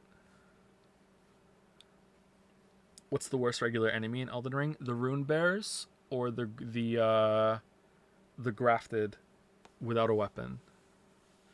Would you prefer a game with a really good combat system with repetitive contents, or a serviceable combat system with good amount of contents to provide diverse experiences? Both have a similar difficulty level in this thought experiment. Oh, I don't know, man. Like both of those sound great to me, because you're just really comparing, like you're comparing kind of like Sekiro with Dark Souls 1 there, right? Like probably the really good combat system with repetitive contents would edge out a little bit, but like Sekiro is pretty repetitive when it comes to the things it asks of you, but the combat system is so great that it works. But even in Sekiro, like my biggest criticism for Sekiro is that a lot of the fights start to feel samey. Even though I love it, it is kind of like, I wish there was some more variety, and they asked you to do more perilous moves and more creative uses of training them together and everything. But then Dark Souls 1 is like that, where the combat is not that refined, but it has really good things on the experience side with enemy variety and also enemy placements in the levels. So yeah, I don't know. What about the Minotaur archers in Shifra as well? Those were okay. I thought those were alright. Kind of annoying, but they were okay.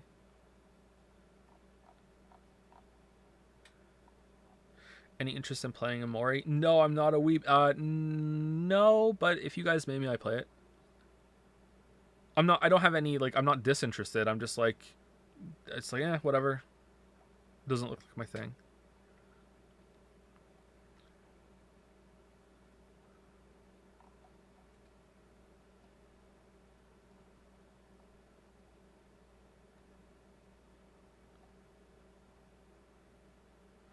Sorry if you already answered this question, just joined. Are you planning on returning regular streaming? Would love to see Waffles chat upon return in one form or another. I'm not sure yet. We're going to do another stream later in the week. We might actually play a game for that one. Fancy, I know. To do like an audio test sort of thing. And if that goes well, maybe I will do like, we'll play a game once a month or something and get through the voted list. Especially, I feel really bad that the voted list is so behind. But I'm not promising. We'll see how it goes. Some Genshin maybe? No? When are you moving back to the city? Never. I don't think we can ever go back to Toronto. It's too expensive. We might go back to Ontario, but like Toronto is like oh holy shit, no.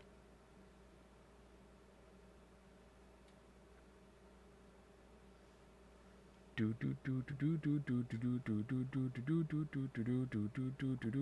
I was quitting drugs and going through withdrawals, your Persona video saved me, bro. Hope you come back to streaming. Oh, thanks. I got that could do that for you. That means a lot to me. Hope you're doing better.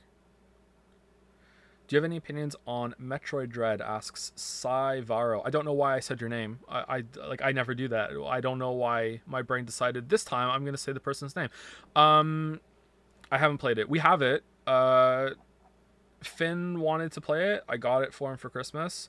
He played it for 5 minutes, and then he just never played it again. So, yeah, I haven't played it. So I don't really like 2.5D games. I feel like if you're gonna have that perspective, you should just be animated. Is that a bad take? I don't. There's something just inherently unappealing about 2.5D to me, and I don't know why. But I'm sure I could get used to it. But I haven't played it for whatever reason. One day I will.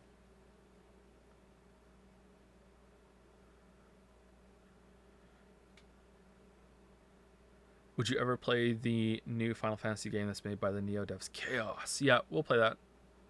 I'd like to. I don't know if we'll finish it, but I'll play that. We'll stream it. Do you have any idea if you're going to do another big franchise after The Witcher 3, or are you going to be back to doing more singular videos? I don't even know if I'm making videos at all after Witcher 3 and Cyberpunk. I'd like to. I spoke about it earlier, that the Elden Ring video was an experiment to see if I still could. I don't know if I am. I don't know. It was very hard to make the video, but it was still nice that to find out that I still could. But in terms of time, it's very difficult. I can't see why I couldn't make small videos going forward, especially on short linear games, or even short non-linear games, as long as I don't have to play it multiple times. But I can't really promise anything. I don't think there will ever be a project as big as The Witcher again. Um, but who knows? I don't know. I don't know what the future holds. This is my first time being a father, so I have no idea when it's going to get easier. I know it's going to get harder for another 3 years, but after that, it might start getting easier, and then I might have more time to commit to longer projects again. I don't know, and I don't know what the future holds with renting out like an office space. It seemed a couple like a month or so ago that COVID was kind of winding down, and now all of a sudden it's like COVID's back with a vengeance, and like they eased up on mask mandates and all this shit here in Moncton. And a lot of things were on hold. It's like, okay, let's go rent some office space or maybe even move somewhere else in the middle of a pandemic. It seemed like a really bad idea. Lily and I also don't know how to drive, and we'd like to learn how to drive. And all that was shut down during the pandemic. You could not go and get your license, or at least they said that for part of it, and they didn't answer their phones. But people in Moncton love to not answer their phones. Even doctors' offices here like to not answer their phones. So a lot of things were on hold. So I don't know what the future holds with that kind of level. And then COVID seems to be coming back now, so I have no idea. Yeah, I don't know. Squeaky chair.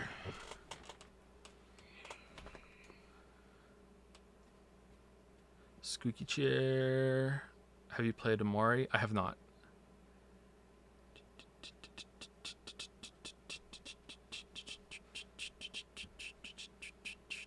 Any thoughts on the Dragon Age series? Oh man, I've only played Dragon Age 1 and 2. I really like Dragon Age 1. Dragon Age 2 I didn't finish, but I liked it well enough for what it was. It felt really rushed and kind of budget, and I didn't really like the art style, but I really liked that you were in one place and you saw a time progression. So I liked that. Big Witcher 1 vibes. But I didn't finish it. But I didn't finish it because I was addicted to World of Warcraft at the time, and it was a raid tier. It's the same kind of thing as another game. I can't remember which one it was. Excuse me. So like World of Warcraft is responsible for pulling me away from a lot of games. So I didn't finish Dragon Age 2. I liked it enough, but Dragon Age 1 is definitely better. I don't know if Dragon Age 1 has aged all that well. I don't know. So I don't remember it all that well. Stoked for Xenoblade 3. Oh, of course. For sure. Least favorite Elden Ring enemy? I know you dislike the Revenants, teleporting, poison spitters.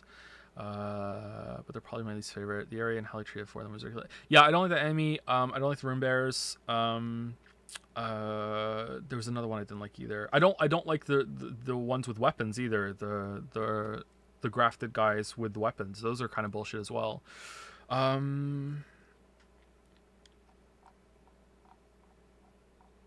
can't think of another one now.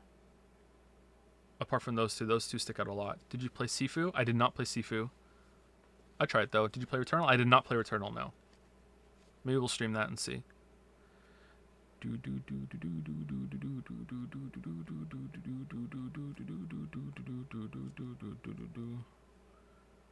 Thoughts on Commander Nile? He was my favorite, to be honest. Really? That was your favorite?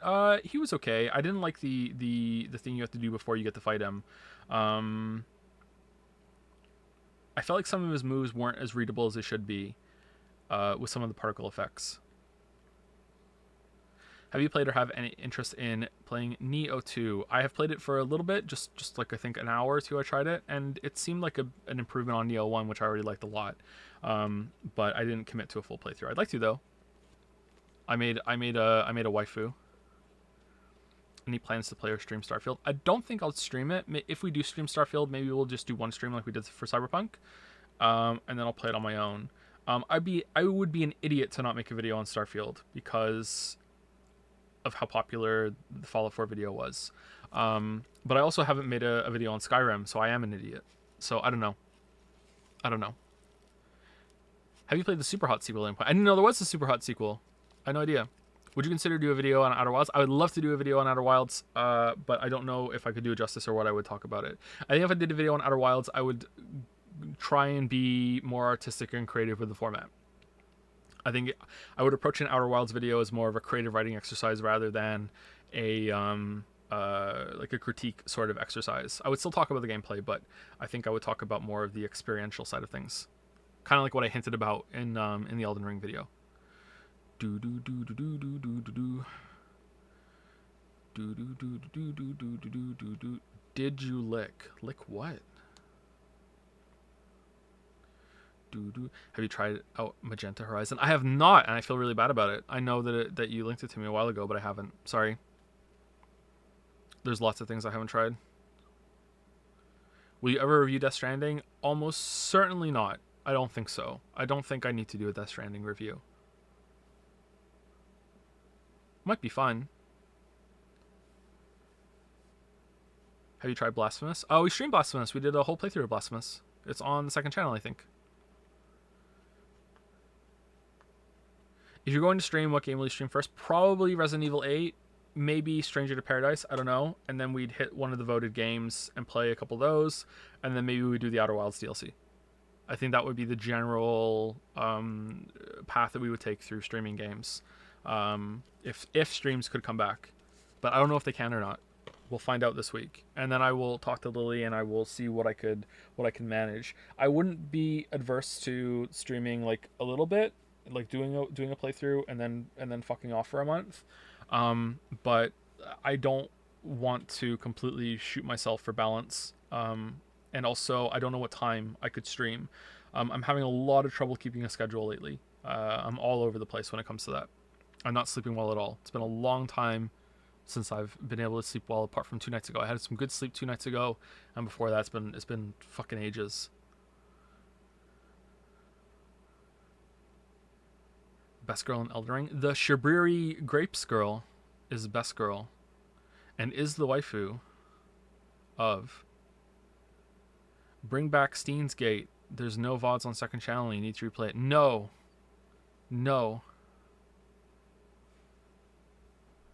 Are you caught up on popular streamers on Twitch? No, but I've never been. What are you talking about? No. Will the Sekiro video be lost forever to the ether, or is that something that may happen in the future? I don't know.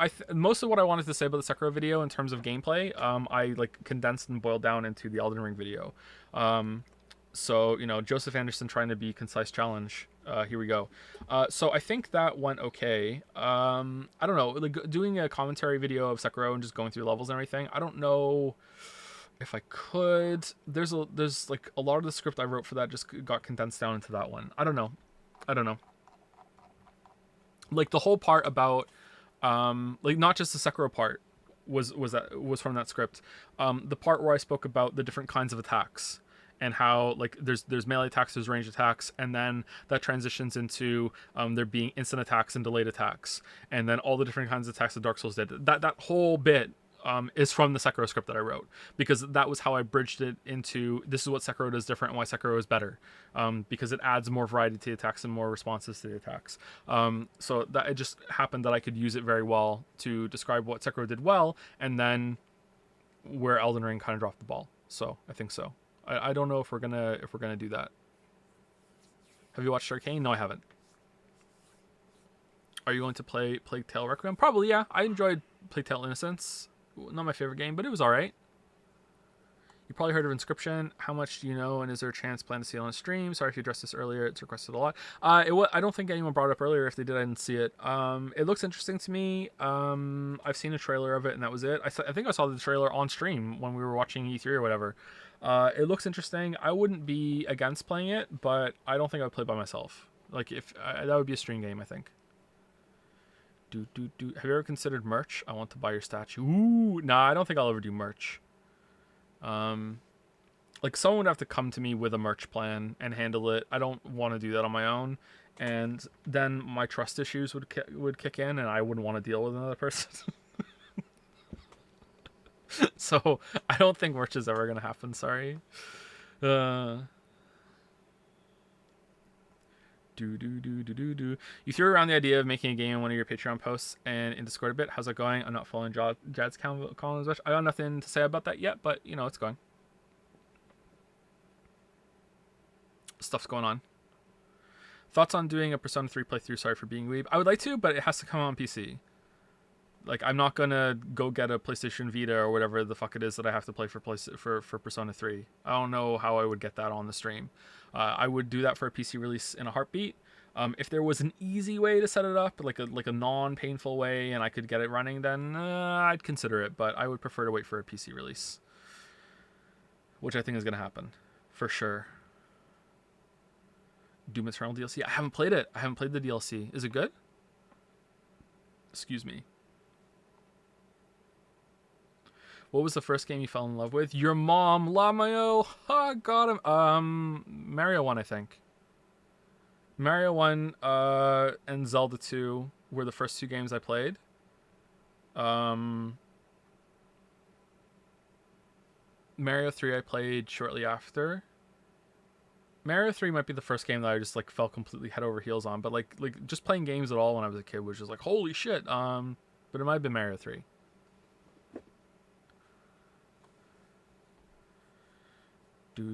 Did you watch any anime while you were gone? Maybe with your kids. I did watch an anime. I watched it was on Netflix. I watched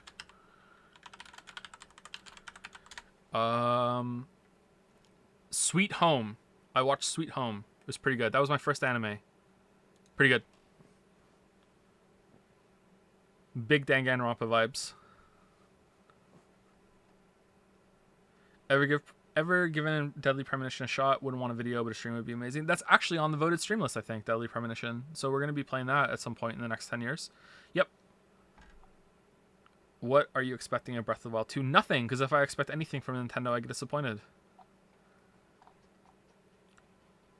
Thoughts on the new PlayStation Plus PlayStation Now new subscription? I don't pay attention to any of that, so I don't really have any thoughts on it. Sorry.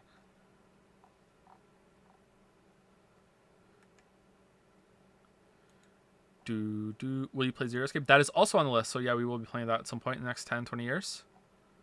Did you play the Demon's Souls Remaster? I did, but only a little bit to get footage for the Elden Ring video. Will you play Tunic? I have played Tunic. I've almost finished it. I don't love it, sorry. I feel like that's one of those games that that most people play it are going to consider it like an indie darling, and I haven't finished it yet, so maybe it's got some surprises left for me, but I've played it for at least 10 hours, and if you've played it, then you know how far I am then, roughly. And, like, I dig a lot of the stuff that it does, but I'm not, like, Undertale head over heels in love with it, sorry. Did you do your exercise? Yes, I did. Thank you for asking. When do you think a new mainline Chris Pratt game is gonna release? It's been a long time since Odyssey. It has, hasn't it? It's amazing how much time passes. I don't know. I would love an Odyssey 2. I think an Odyssey 2 would be like unironically fantastic. If they really like ramped up the complexity of what you can demand out of that, the best moveset and the best camera that a 3D Mario has ever had, I would be all over an Odyssey 2 for sure. And they're just not doing it, so meh. You should make a Berserk video. That would be awesome. I have some. The first video I ever did was on Berserk. It's in 5 parts. Have you played Metal Gear Rising Revengeance? Not only have I played it, I streamed it. It was pretty good. I liked it a lot. Is Last of Us 2 ever happening? For sure, but like if you wanna watch what my Last of Us 2 video is going to be, only it's gonna be shorter and funnier, just go watch Nikki Jakey's video, and that's pretty much it. Like I'm gonna explain my points better. I'm gonna be less funny, and you know it'll probably take me 3 times as long as he did. But yeah, like there you go. If you want to go watch it, just go watch Nikki Jakey's video. It's almost point for point what I will say. Then why make a Last of Us 2 video? Because of the money. No, because like people want my take. Maybe I will have a different way of explaining it. Maybe like my style is different. I don't know. Just Nikki Jakey's video, when I was watching it, I was like simultaneously really entertained and really impressed, but also angry because it's like fuck, man. Like you're saying what I want to say, you know. So you know. Like I felt like such a basic bitch when the Elden Ring discourse was going around because I was playing it. I'm like, Oh, the open world is the difficulty selector this time. That's a good point, you know.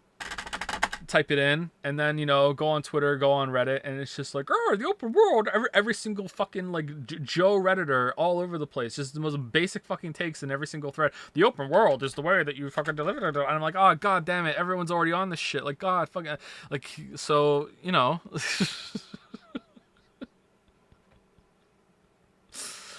uh, Favorite bullet grubber animation Hunt Showdown? Oh, I don't know. I don't really use a lot of guns that use bullet grubber, but when I'm being like a sweat lord with the Mosin one's pretty good. Um, I haven't played Hunt Showdown in a long time, so I can't remember. Does the Spectre have one? My typical loadout with Hunt Showdown is a Martini Henry with a Cadwell. That's my preferred loadout. For whatever reason, I know the Martini Henry is like a bullshit gun. I really like the Martini Henry. It's not my favorite gun, but in terms of price, the bang for buck you get out of the Martini Henry, it's got really good sights on it. The fact that you can only shoot once before you have to reload, means it keeps you like honest when it comes to pokes, that you're not just standing there like, oh, time to line up a second shot because I got 5 shots here. Like, no, it keeps you more honest. So I play better with a one shot gun, a one bullet gun, even though I should not like it. Like in terms of favorite guns, like I prefer the Lebel and the Mosin. Those are really, really, really good guns. But I think the Martini Henry is overall my favorite. That's why I run with. But like I had a lot of success with just dualies, because dualies are complete bullshit.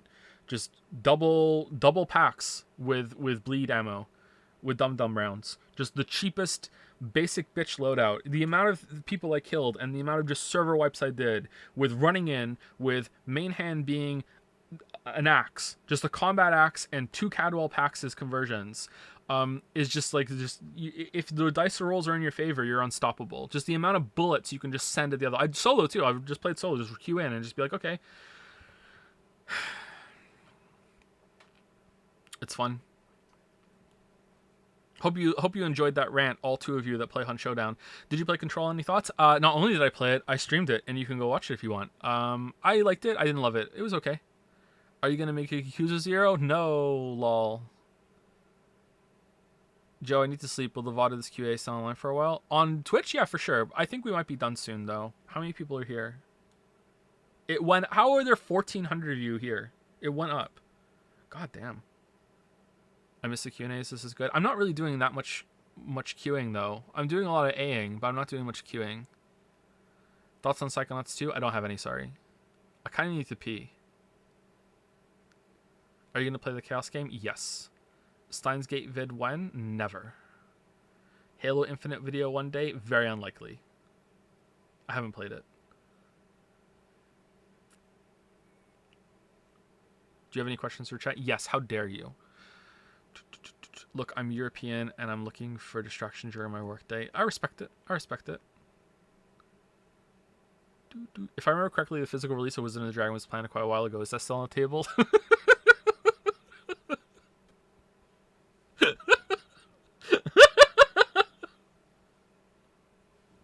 Yeah, okay. I mean, probably not. Maybe. I don't know.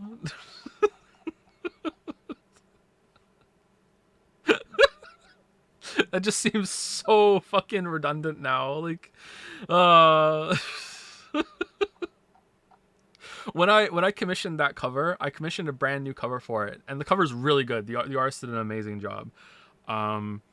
And when I paid for that, that was so much money, because I thought that we were gonna be. First of all, I thought it was gonna take longer than it did, and also because I thought we'd be able to get the physical release out sooner, and that we needed that to happen because the YouTube channel would never get better.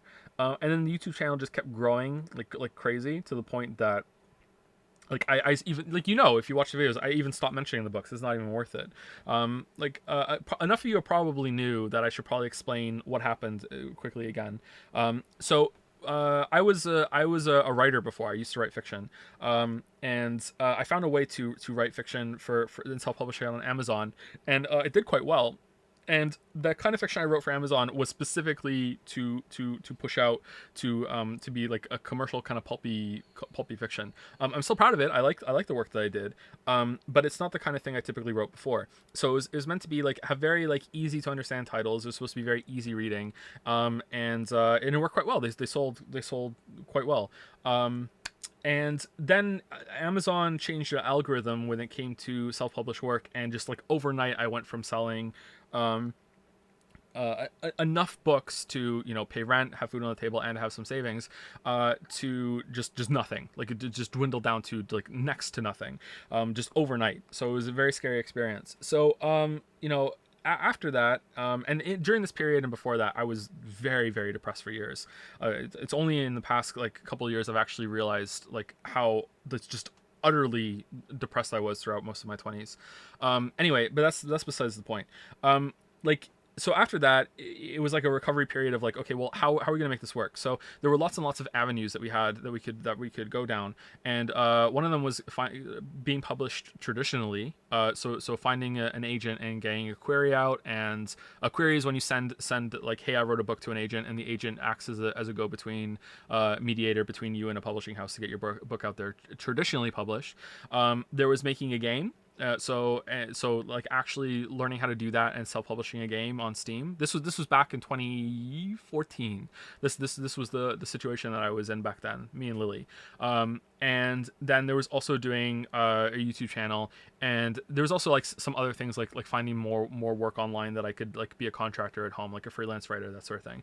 So I was pursuing all four of those at the same time, and uh me and Lily had also decided that we are gonna have a kid, because clocks were ticking, both of ours, and if there was never a good time to do it, so now is the time to do it. Time to grow up, like put up or shut up. So we were pursuing all four of those at the same time, and for the YouTube channel didn't take off for a while.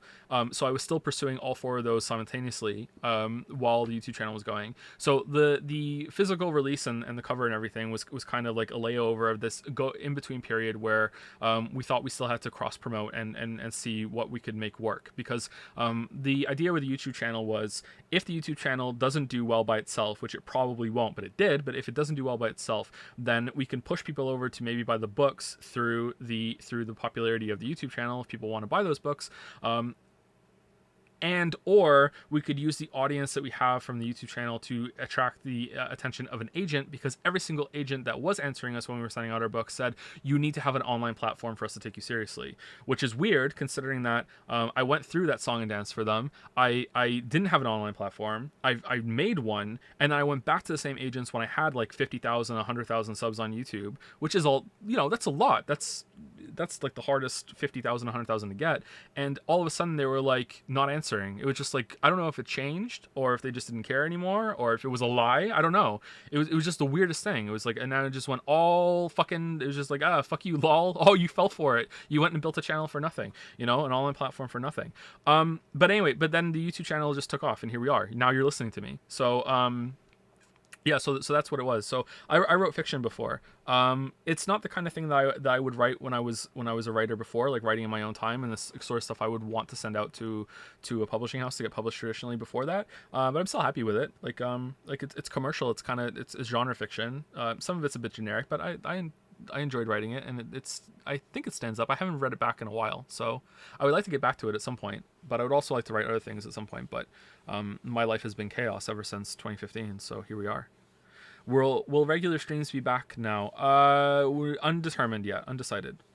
Well, it is decided they're not going to be regular like they were before at all. No way. Big time regular streams where we're streaming playthroughs regularly for weeks and weeks and weeks, and when that game's done, we immediately go over to another one. That's not coming back until Witcher 3 and Cyberpunk videos are on the main channel, and even then, maybe never. I can't promise that. But some playthroughs where we play a game for a bit and then go back to it, we'll see. I don't know. Do you have any interest in SMT? No, lol. I mean, I'd play it, I guess so. I'd play almost anything just to see what it's like. Are you ever going to play Yakuza Like a Dragon or the Judgment spin-offs? I'd like to, yeah, sure. Ever consider the reason they wanted you to have an online platform was to eventually trick you into playing Steins Gate? It was the weebs all along. Todd Howard has done it again. Damn, they got me. I did it. I fell for it. Hook, line, and sinker. Since you mentioned your writing history, have you read much fantasy? Not as much as you would think, considering that I wrote fantasy. I don't really like most fantasy. I don't like Lord of the Rings. I think it's boring. I don't like Game of Thrones. I also think it's boring for pretty much the same reasons. Wheel of Time is a little bit better, but has a little less artistic merit, I think. Like, I can understand the artistic appeal of Lord of the Rings and Game of Thrones, whereas Wheel of Time feels a little but it's also more readable. But I stopped reading that after 3 or 4 books. My favorite fantasy author is Robin Hobb, and I really like her Farseer trilogy of trilogies. Although the last 3 lost me a little bit, but that's my favorite fantasy series. I prefer sci-fi. Have you read Malazan? I have not. Name in the Wind? I haven't read that. I'm waiting for him to be done. Man, that rings hollow saying come from my mouth, huh? Have you played Lobotomy Corp and Library of Runa? I haven't, no. Favorite dinosaur? Triceratops. Thoughts on Ghost of Sumigi? I haven't played it. When are you going to read Homestuck? Never. Read anything by Brandon Sanderson? I have not, but I'd like to. Wuggy's been pushing him on me hard. Was Farseer hard to get into? I couldn't do it after a few chapters. Okay, so I read the Farseer trilogy when I was a teenager. That's when I started reading it, and I don't know why I jived with it so much, but I did. I just really liked it. I just devoured it when I was I think I started reading it when I was 16 or 17. And it was it was a big deal for me. That was like a big book for me. Like I just really got into that world, you know. So it might have just been the time of my life when I read it. So I can't really answer that. Sorry.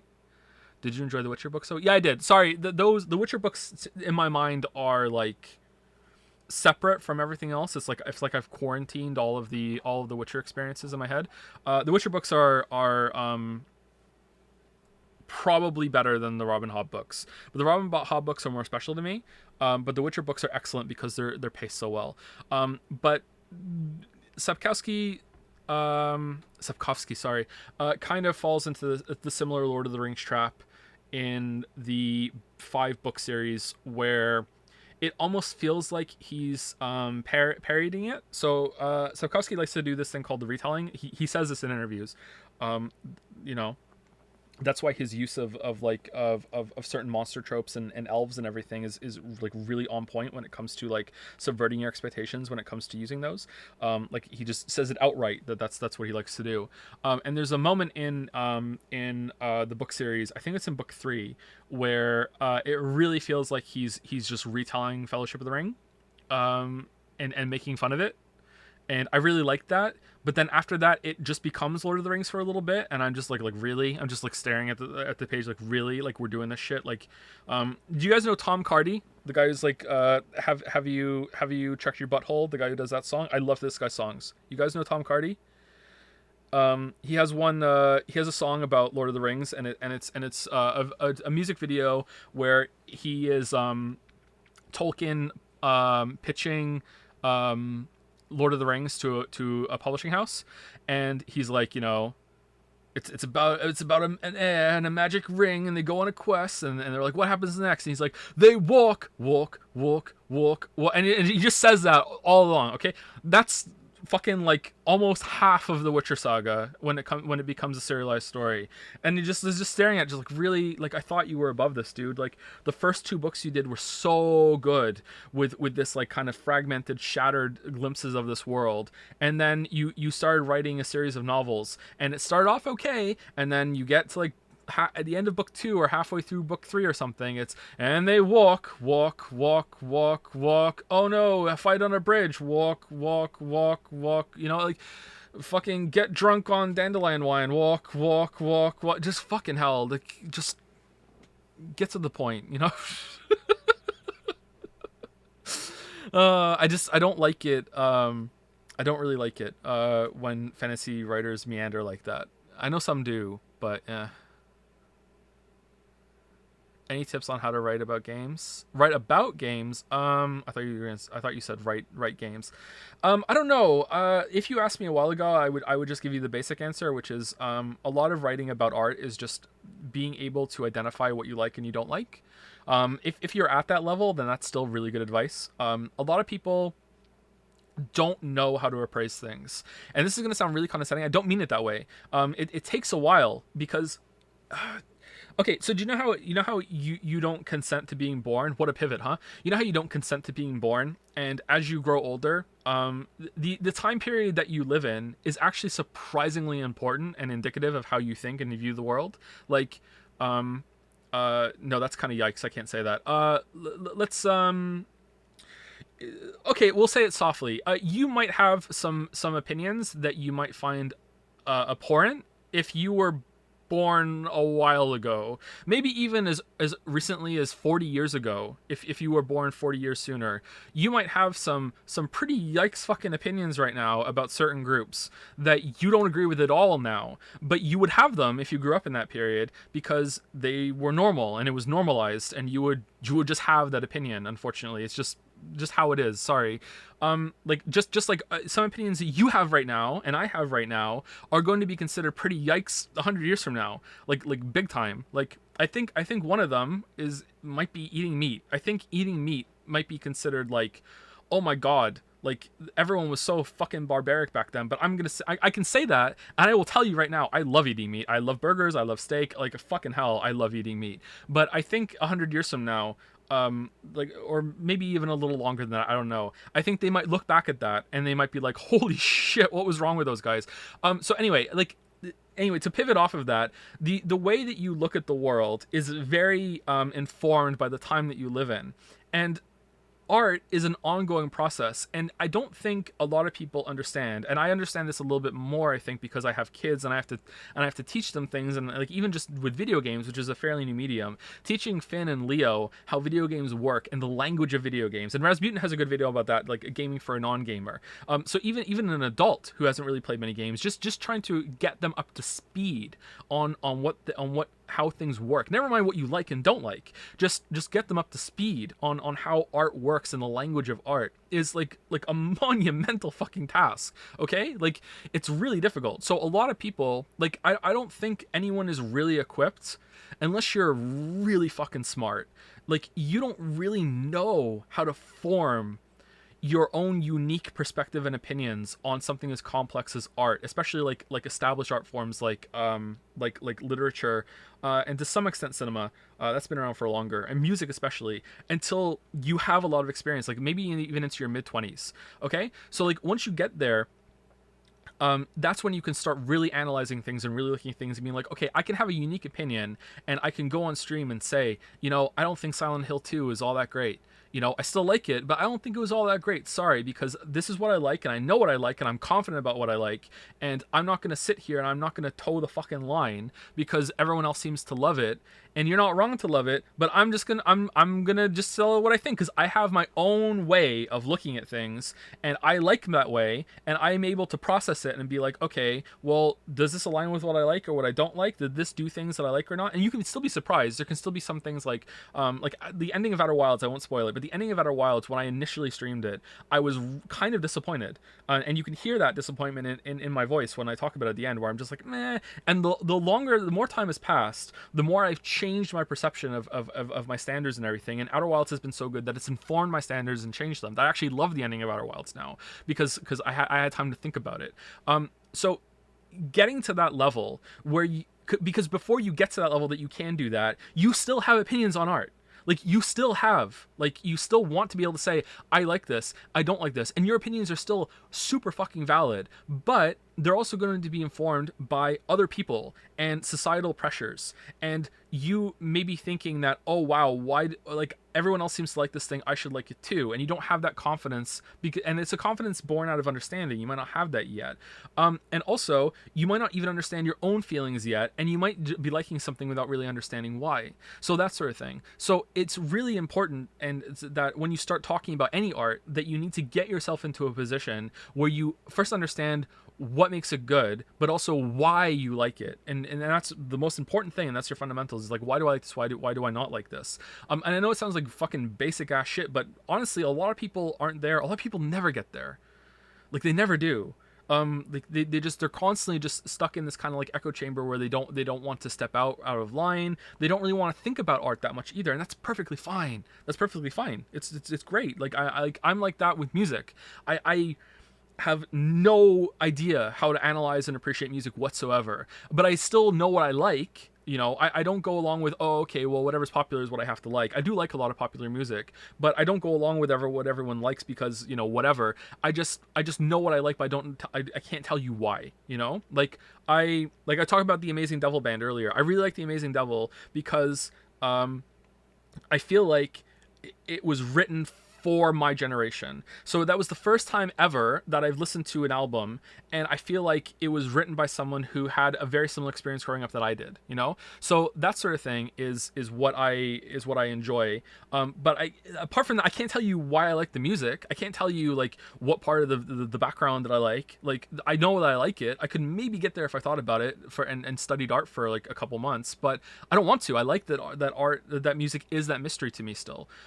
So yeah, that's where you had to get. Apart from that, like I don't fucking know, man. Like once you get to that level, it's really about like digging down deep into, okay, well, where do I think the strengths of the medium are right now, and how do you push past them? Because if you're at the point where you can actually you can identify the peaks of art and also know how to push past them, at that point, like let's say you were doing that for books, at that point you should just be writing the books. You shouldn't be talking about them. You shouldn't be writing reviews. You should just be like the next big author, you know what I mean? And that happens. Sometimes even some literary agents become writers. They get that to that level, and they want to create. A lot of people don't like to create though. They like to they like to react as well, and that's fine.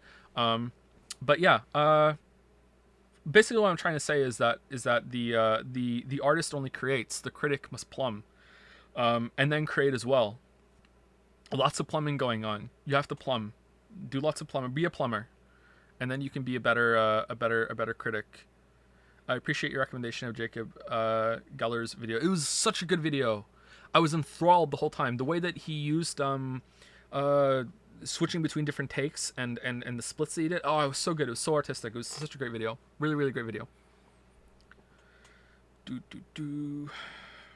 The part of the Witcher 3 video I'm looking forward to the most is your thoughts on the Witcher books. I hope it holds up. You might be a little disappointed because I don't really go into that much detail on analyzing them. It's mostly that's probably the part of the video that is still the most recap-y because I assume that most people don't know it. I don't go into like a stage by stage, like then this happens and this happens and this happens and this is what I like kind of thing, but I do like a general overview and I give my opinions and feedback on it. There is a really indulgent part in the video where I talk about another book though. And I think a lot of people won't like that part, but fuck it. Like I'm really passionate about what I say there. That was one of the easiest things to ever record. I hate recording. I hate narrating. It's my least favorite part of the video process.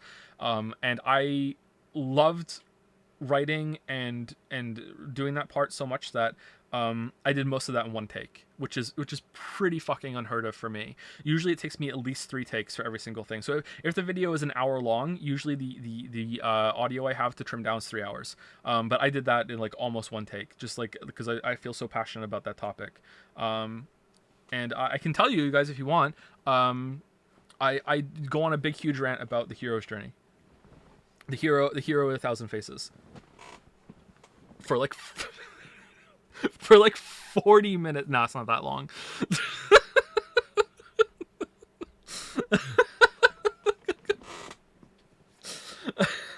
Is it 40 minutes? I don't know. You guys will have to find out.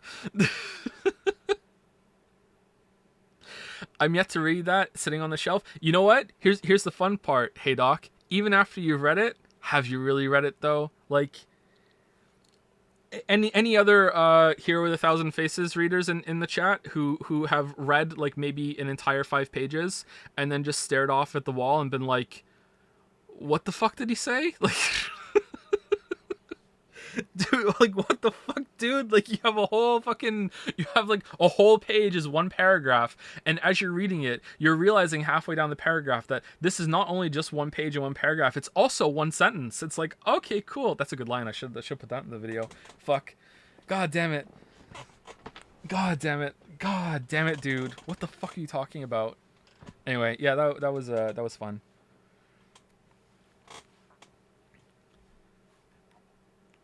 Do. Infinite Jest vibes. I still haven't read Infinite Jest. Should I? What kind of Q&A stream is this? Any questions or recent video questions? You can ask whatever you want and I'll answer it. Just like this one. Just kind of going on a rant. Read Umineko when the cat girls cry? No, I'm good. I'm familiar with Campbell's arguments. They're pretty flawed, right? Very cherry picking when it comes to collecting stuff from different mythos. Yeah, but that's not really his fault. I don't want to spoil too much of the video, but I'm not too hard on him, but I do disagree with pretty much everything he says. I think he's a monster, and I think that he's done irreparable damage to literary criticism. But you know, I'm pretty fair. I'm pretty fair. I'm pretty fair. What books do you recommend for an aspiring author? Hero of the Thousand Faces. I don't know how to answer that question. I'm sorry. I don't know. I don't think there would be any books I would recommend like that. Just read a lot. Try and spread yourself out over wide over a lot of genres and a lot of different authors. Read some contemporary work, but also read some classic work. Different at different times in your life, you're going to enjoy different things. Like if I had John Irving is my favorite author. If I had read John Irving when I was in my teens, I would probably hate it. Shakespeare was almost ruined by English class for me, but Hamlet was just such a banger that it survived. But I still haven't gone through all of Shakespeare's work. But you really need to see that performed, not really read it. Charles Dickens is, I think, another one that I didn't like at first, and then when I read him later in life, even a couple of years later, it was a pretty quick turnaround. I think when I was like 15, I tried to read. It wasn't Great Expectations. It was I think it was Tale of Two Cities. And I didn't like it. I was like, what the fuck? Who gives a shit? And then just a couple years later, like 2 or 3 years later, I read Great Expectations, and it was just like, oh my god, the dude, like, the flow of this prose is just amazing. Like, holy shit, it just it's like reading butter off the page. It's the complete opposite of Joseph Campbell here with A Thousand Faces. Like it's just so readable, just so flows so well. So like you're gonna have different experiences depending on your exposure to these things and also just where you are in your life. So yeah, I would just say just try and read a lot, and don't be afraid to just read something. And if you're not feeling it in the first 10 pages, just fucking put it down. Like go get a library card, you know, be that kind of cool guy who has a library card so you don't have to buy a lot of these books, or just fucking, you know how to get them. I'm not going to say that and get banned. Just see what you like, and just spread yourself wide over a lot of different books and authors, and then just whichever ones hook you, go for it and see. The Hero with a Thousand Faces hater is logged on. You piece. Will we ever get feet pics? No. Did you watch Noah Gervais's video on Dark Souls and the issues of the Gekko community? No, I don't watch Noah's videos. I don't like them very much. Sorry, I don't want to cause any YouTuber beef. Like, I respect him. I know a lot of other people like his work, but every single time I've tried to watch Noah's videos, I just can't do it. So like the audio quality, the leaving the bad takes in, everything like that. I just can't do it. Sorry, I don't really like his content, but like, no disrespect.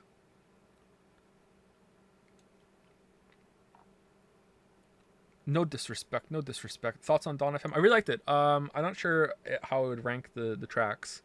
Gasoline's probably my favorite. We are talking about that earlier. But there's a song that gives you blue balls. There's a song I was really annoyed. Okay, I'm gonna say this for like all 5 of you that are gonna know these 2 songs. So Lily really likes. I don't know why I say Lily because I like her too. There's a singer called Banks, and we both really like Banks. She just came out with a new album actually. Me and Lily don't really share a lot of musical tastes, but a couple of ones that we do agree on are Banks and Florence and the Machine. We really like those artists. And Banks has been compared to The Weeknd a lot, like a female version of The Weeknd, and I can definitely see where the comparisons come from. They have a very similar kind of like synth vibe going with them. But like I said earlier, I'm not really that familiar with how you study music, so I can't really say for sure. And Banks has a really great song called Till Now, which is the opening of not the most recent album, but the one before. And it builds to this like wonderful moment where you think it's going to explode and become this huge full song. And that's where it ends. And you just get really into it. And then it's done. And you're like, oh, okay, fucking great. Thank you for that. So it just gives you blue balls. And there's a song, like, for all five of you that know that, maybe even less than five of you who know that singer. Well, there's a song on Dawn FM called "Every Angel Is Terrifying," and like it starts off with, I really like songs that build. That's my favorite thing, is when a song starts out kind of quiet and just like builds, and then explodes into this big huge song, and it's like, oh my god. And this song, like, it starts out great, and then it becomes like this big chorus, like crescendo, kind of crashing all over the place, and it's like, and there's this choir, and it's like, and then it sounds like it's gonna break into a song, and then it actually like hard cuts to like one of the in-album fake commercials that they do for the concept of the album. And I'm just like, what the fuck? Like, I had it out, I had everything ready, like, what the hell, song? Like, where did you go? Like, and then it doesn't go back to it ever. It just flips over to a different song at the end of that. Like, that was like, that would have been the best song on the album if there was a full song there. Anyway, yeah, sorry. What song? Every Angel Is Terrifying on Dawn FM. Speaking of music, have you been spoiling yourself on more Ace Combat 7 songs, by the way? I only listened to a couple, so no new ones, I don't think, no. Fave movie director? Oh, God. My favorite movie is still probably Fight Club, because it was so important for me growing up. I don't think there's ever going to be a movie that outdoes Fight Club for me. So maybe David Fincher would also be my favorite director. I don't know. I don't really think of directors that way. We were just discussing Dennis Villeneuve on I don't know how to say his name. I'm not making a joke. On Jad's yesterday, I think, and I like most of his movies apart from Enemy, which sucked. So maybe him. I think Nolan is overrated. Sorry. Like, especially after the clusterfuck that was Tenet. Like, oh my god. So I think Christopher Nolan is pretty overrated, so I wouldn't put him there. But maybe David Fincher, because David Fincher did Fight Club, and David Fincher also did Gone Girl. And Gone Girl, the book, is amazing, and the movie is also amazing. And if you haven't seen Gone Girl, don't look up the story or anything, just watch Gone Girl, or just read it. Gone Girl is an amazing story. So it might be David Fincher, but I don't really think about those things very much, sorry. Gone Girl. Gone Girl. Girl. Gone Girl. Can you say Obama? I'm begging you. Well, I just said it. Did I just fall for a trap? It's cold in my room, Joe. I'm sorry.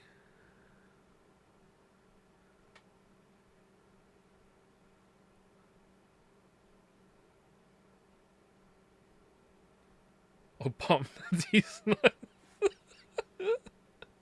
Zodiac is very good. Zodiac is good. Yeah, we watched that recently for the first time. By recently, I mean at some point in the last 5 years, because I can't remember. What was the last movie I watched? The last movie I watched was Don't Look Up. And before that, it was Red Notice, which was just awful. But we watched it. I don't know why. We watched it. Ray's second kid is harder than the first one. No, the first one's the hardest for sure, but it gets harder with each one, obviously, because your time is more capped. But the first one's the hardest. Have you seen the new Dune movie? I have not. No.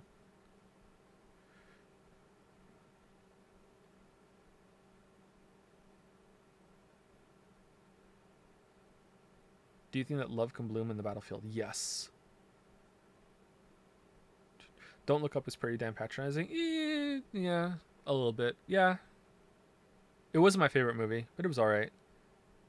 Favorite Kanye album track? We know you have one. So the only album by Kanye I've listened to is My Beautiful Dark Twisted Fantasy, or I might be getting some of those words mixed up. And my favorite song by his on that album is Lost in the World. I love that song. I love the drums in that song. But there's another, Monster's pretty good too. Do you like Tarantino? I do like Tarantino, although he seems to be kind of a creep, but I don't know. That's not fair. Like, anyone could be a creep. I do like Tarantino. I don't think I've ever seen a Tarantino movie that I didn't like, but I haven't seen all of them.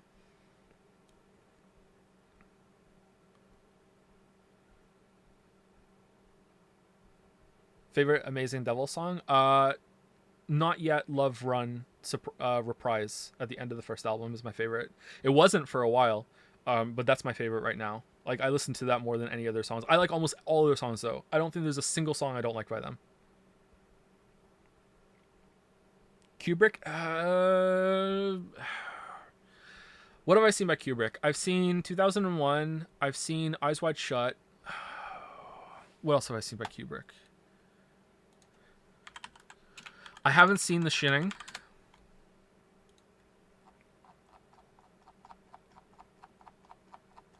Why is your Wikipedia page so long, my dude? Oh, you're one of those fuckers that has their filmography gets its own fucking page, even though he only made like fucking 5 movies. Where? How do I get to it? Where is it? Film career, film. Oh, here we go. Okay. Okay, I was wrong. He made way more than that. All right, Fear and Desire, haven't seen. Killer's Kiss, haven't seen. The Killing, haven't seen. Paths to Glory, haven't seen. Spartacus, have seen. Is that the one with the dude in it that I'm not going to say before I see it? Kirk Douglas. I have seen this movie. I don't remember it. I remember liking it though. Haven't seen Lolita. There is a Lolita reference in Eyes Wide Shut though. That's what I'm thinking of. I haven't seen Lolita. I've seen Doctor Strangelove. That movie is great. 2001: A Space Odyssey. I've seen. That movie's great. A Clockwork Orange. I've seen. That movie's great, but I don't think I understood it when I watched it. Haven't seen The Shining. I've seen Full Metal Jacket. That movie's great. And Eyes Wide Shut I've seen, but that movie was really fucking weird and I don't know if I liked it or not. So I've actually seen most of his movies. Holy shit, I didn't realize that. Yeah, his movies are pretty good.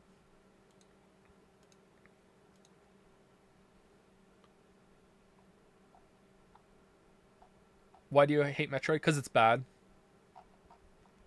I don't hate Metroid. I just don't like Super Metroid all that much. I don't hate Super Metroid. I just don't like it all that much. And I played it at release. I didn't like it back then either. The controls are just kind of clunky. The combat's kind of meh. I really like Metroid Prime. All 3 of them. And that's all we're gonna get ever. I liked another Metroid 2 remake. What I little I played of it. And I haven't played any of the other official Nintendo ones yet. But I'm sure I would like them. Sopranos or Breaking Bad? I haven't seen Sopranos, so I have to go with Breaking Bad. Have you played Spec Ops Line? I have. It's okay. You should have played Symphony of the Night instead. It's the superior Metrovania. I haven't played that. Do. 14 movies. He doesn't have 14 movies. 1, 2, 3, 4, 5, 6, 7. I'm starting to get worried. 8, 9, 10, 11, 12. Aha! 13. 13. Did I miscount?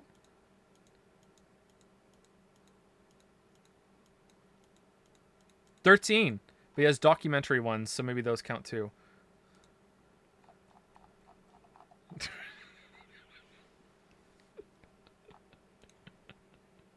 Better Call Saul or Breaking Bad? I haven't seen Better Call Saul, so I have to go with Breaking Bad. Please continue to ask me to compare shows I haven't seen to Breaking Bad, so I can keep choosing Breaking Bad. If you had the power to kill a video game genre, what genre would you kill? JRPGs. Are you planning to play Nier Replicant and any of the Drakengard games? I think that we have to play Nier Replicant because it was voted, so we're going to play that at some point. But I'm not sure about the Drakengard games. Wasn't Drakengard like a Super Nintendo game that was like this weird kind of thing? Super Nintendo Draken. Oh, it was just called Draken. I remember this game. This game was weird. All right, so it's not Drakengard. Is this a prequel to Drakengard? This game was fucking weird. If anyone has ever heard of this game or played this game, I'll be very impressed. So if you want to press me, you can lie.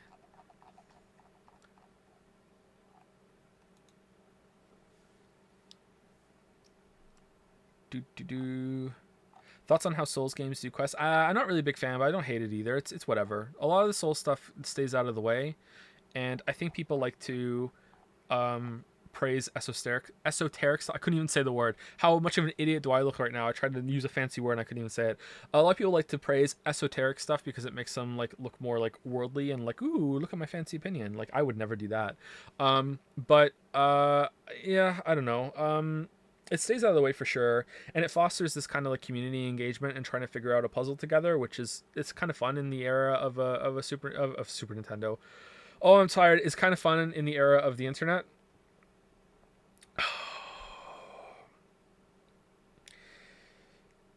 What What the fuck? So, yeah, but I wouldn't say that I wouldn't say I would love it. Fave Paul Thomas Anderson movie. Okay, let me look it up.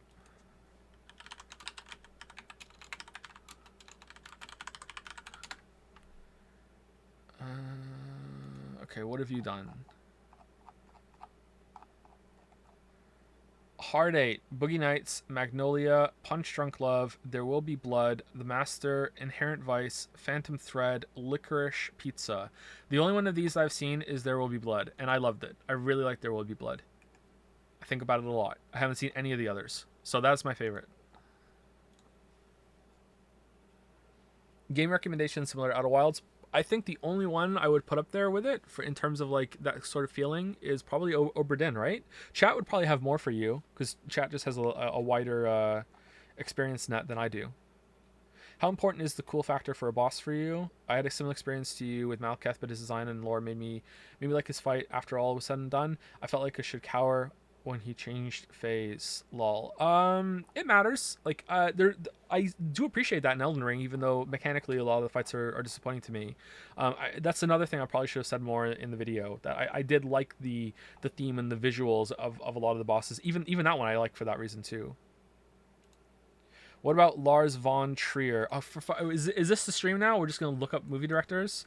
Lars von Trier. I don't think I've seen any of this dude's movies. Let's see. Oh, do you have your own filmography page? That's a bad sign.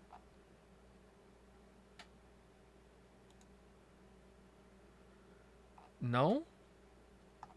What? Where is it? Boomer can't use Wikipedia? Where is your shit? Oh, you have. Is it under frequent collaborators? Is that why? Does he have a different one? Okay, so Epidemic, Medea, Europa, The Kingdom. I haven't seen any of these.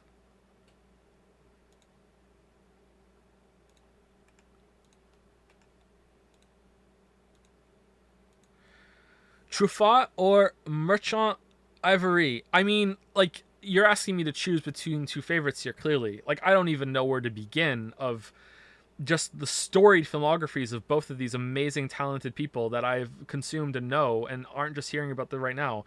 I mean, like, I don't know. You're asking me to choose between children here. Like, I don't think I can answer. Sorry. It's just too hard. What are your favorite movies by David Cage?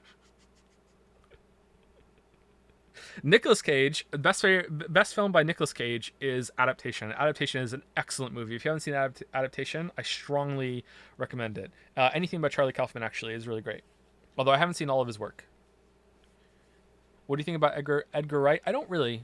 I've seen some of his movies and I've enjoyed them, but I don't really think much about Edgar Wright and look at his filmography as a big thing. Rant more about ER bosses. I think you were soft on them. Yeah, based. That's pretty true. That's pretty true. Yep, that's true.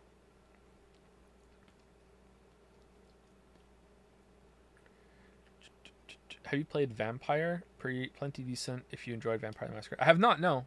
Should we stream that at some point? What is your favorite Japanese cartoon? Pokemon. Have you seen any new TV shows that are worth giving a shout out to? No, not like none of that are that you probably haven't heard of yourself. Like last TV show I watched was Squid Game, and before that it was Mr. Robot, and before that it was Community, and we're talking like we're going back years at this point. Dark, you know. I think I've watched 4 TV shows in the past 4 years. Who's your favorite child? None of them. I dislike all of them equally. Sesame Street or Breaking Bad? Breaking Bad. Are streams back? No. Have you tried Weird West? No. We've now answered the I answer no to every question. Do you rewatch any TV series instead of watching Nolan's? No. Just woke up from the dream where the Witcher 3 video released and it starts with you singing. Is this true? No. Should games of character creation have share functionality? No. Are you not a weeb? No. Have you tried saying no? No. Have you played Persona 5 Strikers? No.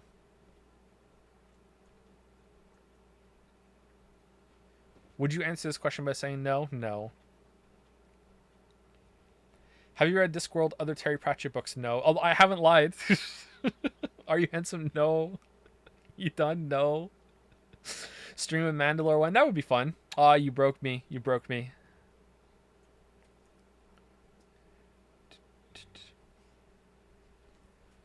Could you not? Seriously. Really? While we're streaming? You're gonna lick his balls while we're streaming? Really? Yeah, don't come at pointing it at me. No, go away. Seriously? My dogs are in the room with me. You haven't heard them?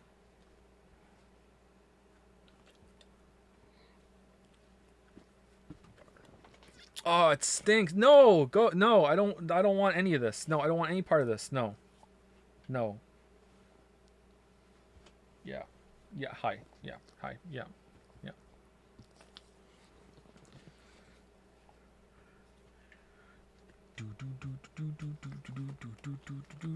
What percent of characters in the next Xenoblade will be swords? I have no idea.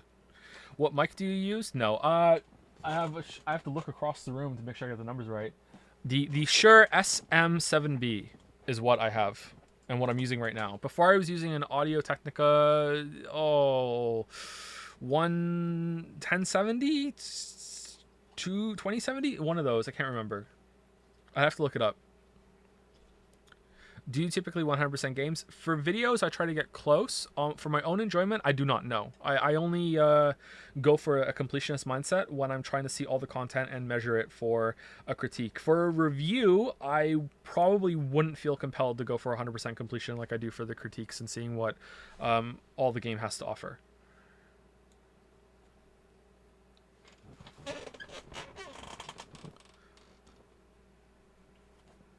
How do you take a steak? Medium in my mouth.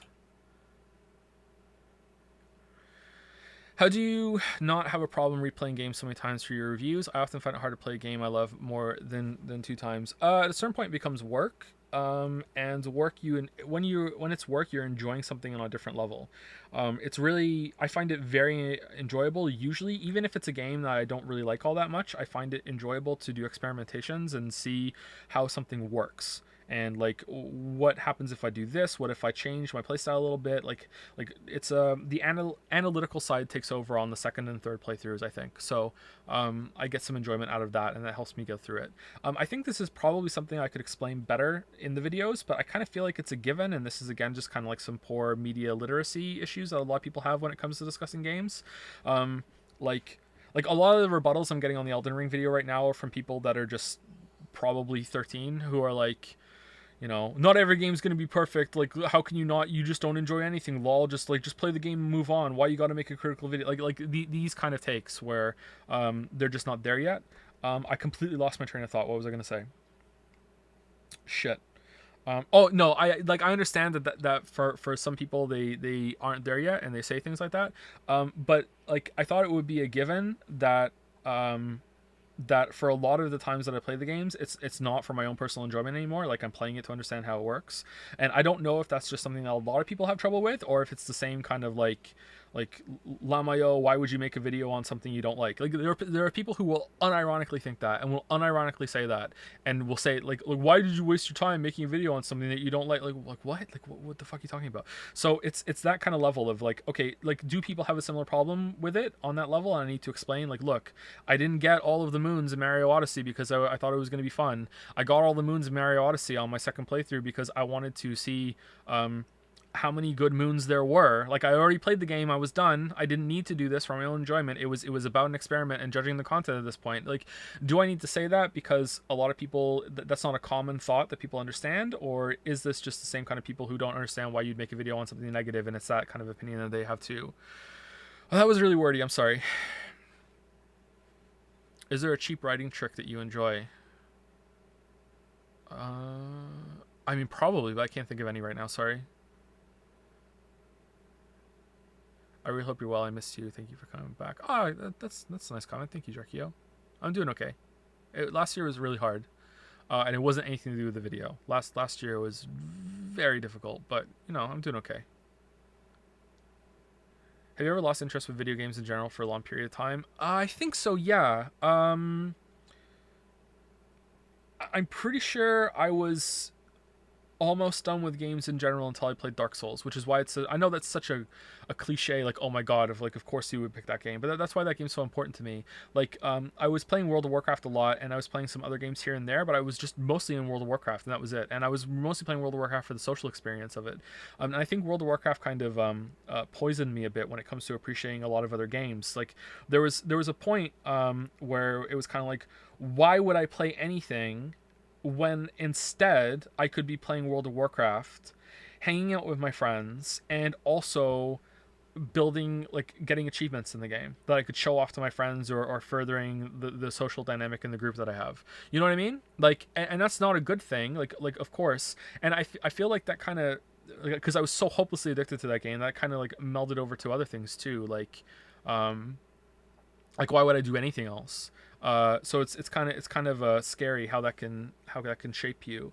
Um, like I think it also poisoned me how I treated some things outside of games as well, that I only recently realized. This is going to be pretty cringe, and I'm embarrassed to say this, but I'll say it anyways, and maybe some of you else will resonate with this. But playing a game like World of Warcraft for so long, where it's really about hyper efficiency, and if you play any other game that's like hyper efficiency, you might get into this mindset where you start doing that in real life as well, to the point that, like, I used to make decisions, and sometimes I still do, but it's a lot rarer because I've been like consciously trying to like beat itself out of me. Like, I'll do things like, I won't take a dirty plate upstairs because it's not worth the trip to just take a plate. I should wait until I have a cup and an empty bottle, and I also need to pee as well.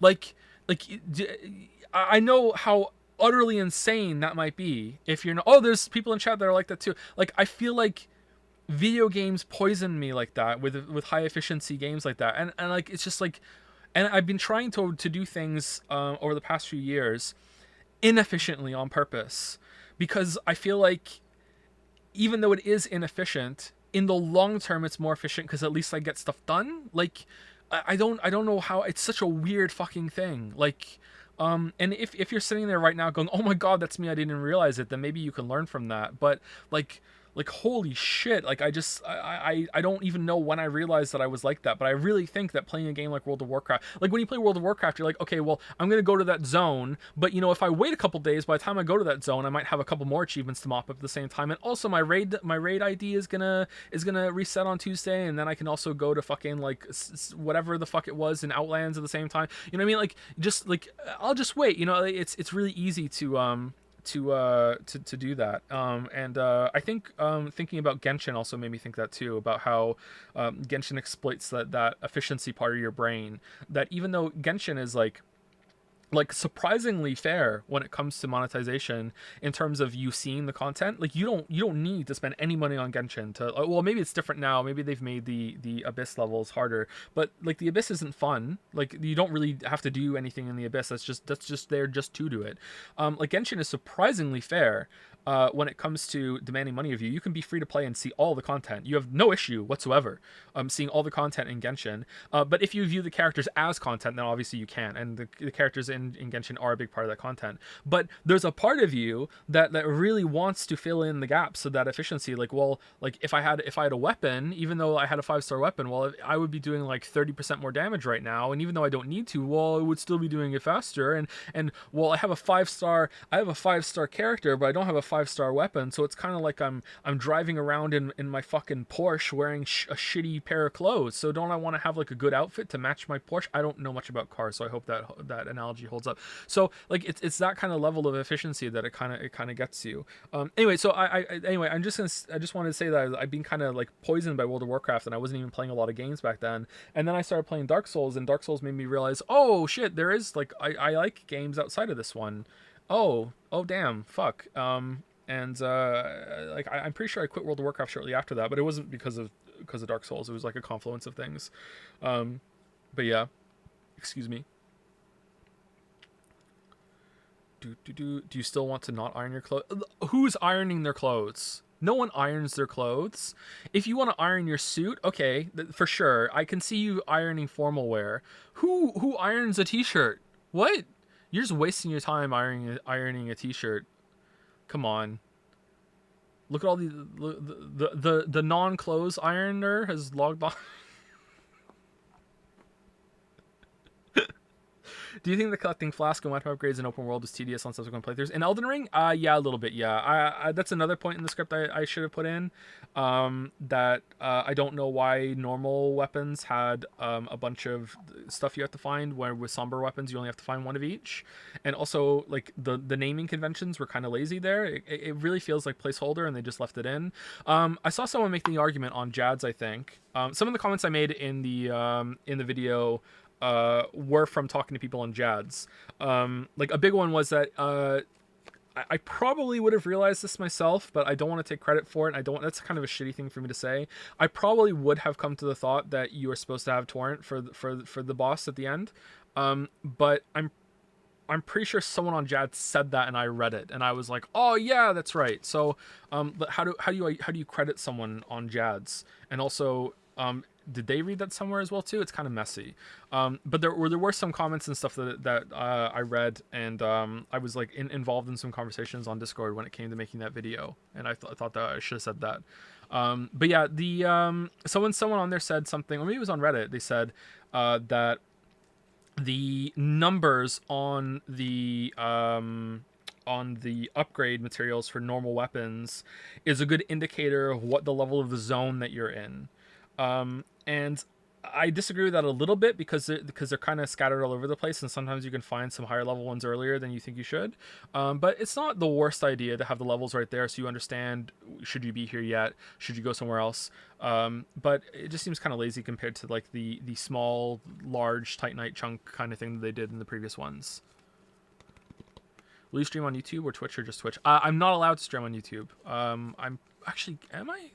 Did that expire? I don't know. I don't know if they still do this, but I have an exclusivity contract with Twitch that I'm not allowed to stream anywhere else.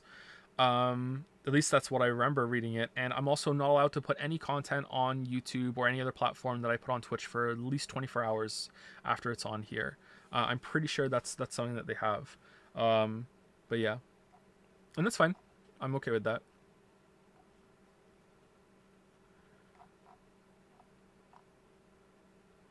Did you like Genshin Impact? Surprisingly, yeah, I liked it a fair amount. Has a lot of problems, obviously. It doesn't have that much content that I consider to be worthwhile, although I haven't played it in months. But it's okay. For a free-to-play game, if you do play it free-to-play and it becomes part of like a part of your daily routine or whatever, it can be pretty fun, but there's probably better things that you could be doing with your time. But if you like that kind of game, then go for it. Like, the combat is surprisingly not shit. Like, it's not great, but it's not shit. You don't iron your underwear? No, I don't.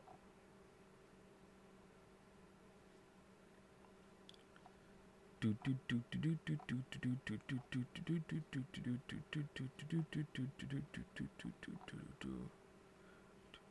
2022 release for Witcher 3. Oh, that's optimistic. I'm having fun. Did you ever finish that shield run of Elden Ring? No, I haven't played it again since I made the video. No. And I probably won't, I don't think, until some DLC comes out, and then I might do a shield run. I don't know. Thoughts on Red Dead 2? I don't have any. I only did that one stream. I didn't play it again. I should have, though. I wish I had. It's a big game. Have you played any strategy games? Real-time strategy. I really like Total Annihilation and some of the Command and Conquerors. Red Alert 2 especially. I also like games. I played a bunch of StarCraft 2 multiplayer for a while as well. I like that game. The StarCraft 2 Wings of Liberty campaign is actually one of the best campaigns of all time for an RTS, I think. Especially the different difficulty modes and the achievements you can get. It's actually very fun. I did not do the same for Heart of the Swarm. I felt like it was kind of lackluster, and I didn't even play whatever the fuck came after that. So I can't even talk to you about that one, sorry. But I really liked Wings of Liberty campaign. I also like games like They Are Billions. I played that a bunch. That's pretty fun. I think that's in the real time strategy area. Kind of feels like single player StarCraft 2 actually. And I played a little bit of Age of Darkness. I tried to play that again today actually, and I was like, I'm done. In terms of like more grand strategy, I don't really think I've played anything that you would count as grand strategy. Although I have played some games like Civilization and Galactic Civilizations. I haven't played any others in that vein. Sorry. Dude, I literally agreed with just about 100% of the Elden Ring video. Amazing video, and as a Colossal Sword user, late game was super boring. Yes, agree. Well, I'm glad you got something out of the video. Too many people are agreeing with me. Need to become more of a contrarian. What is this first time chat from viewer thing? Like, it's all over the place. Is that to make it so you see someone new is chatting for the first time and you should like answer them and engage with them so they come back again later? That's kind of psychotic.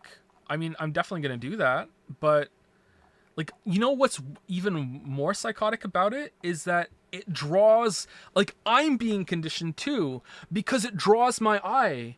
Like I'm drawn to it. Like it's like a natural thing for me to want to answer it too. Like they're getting me on board. Like, holy shit.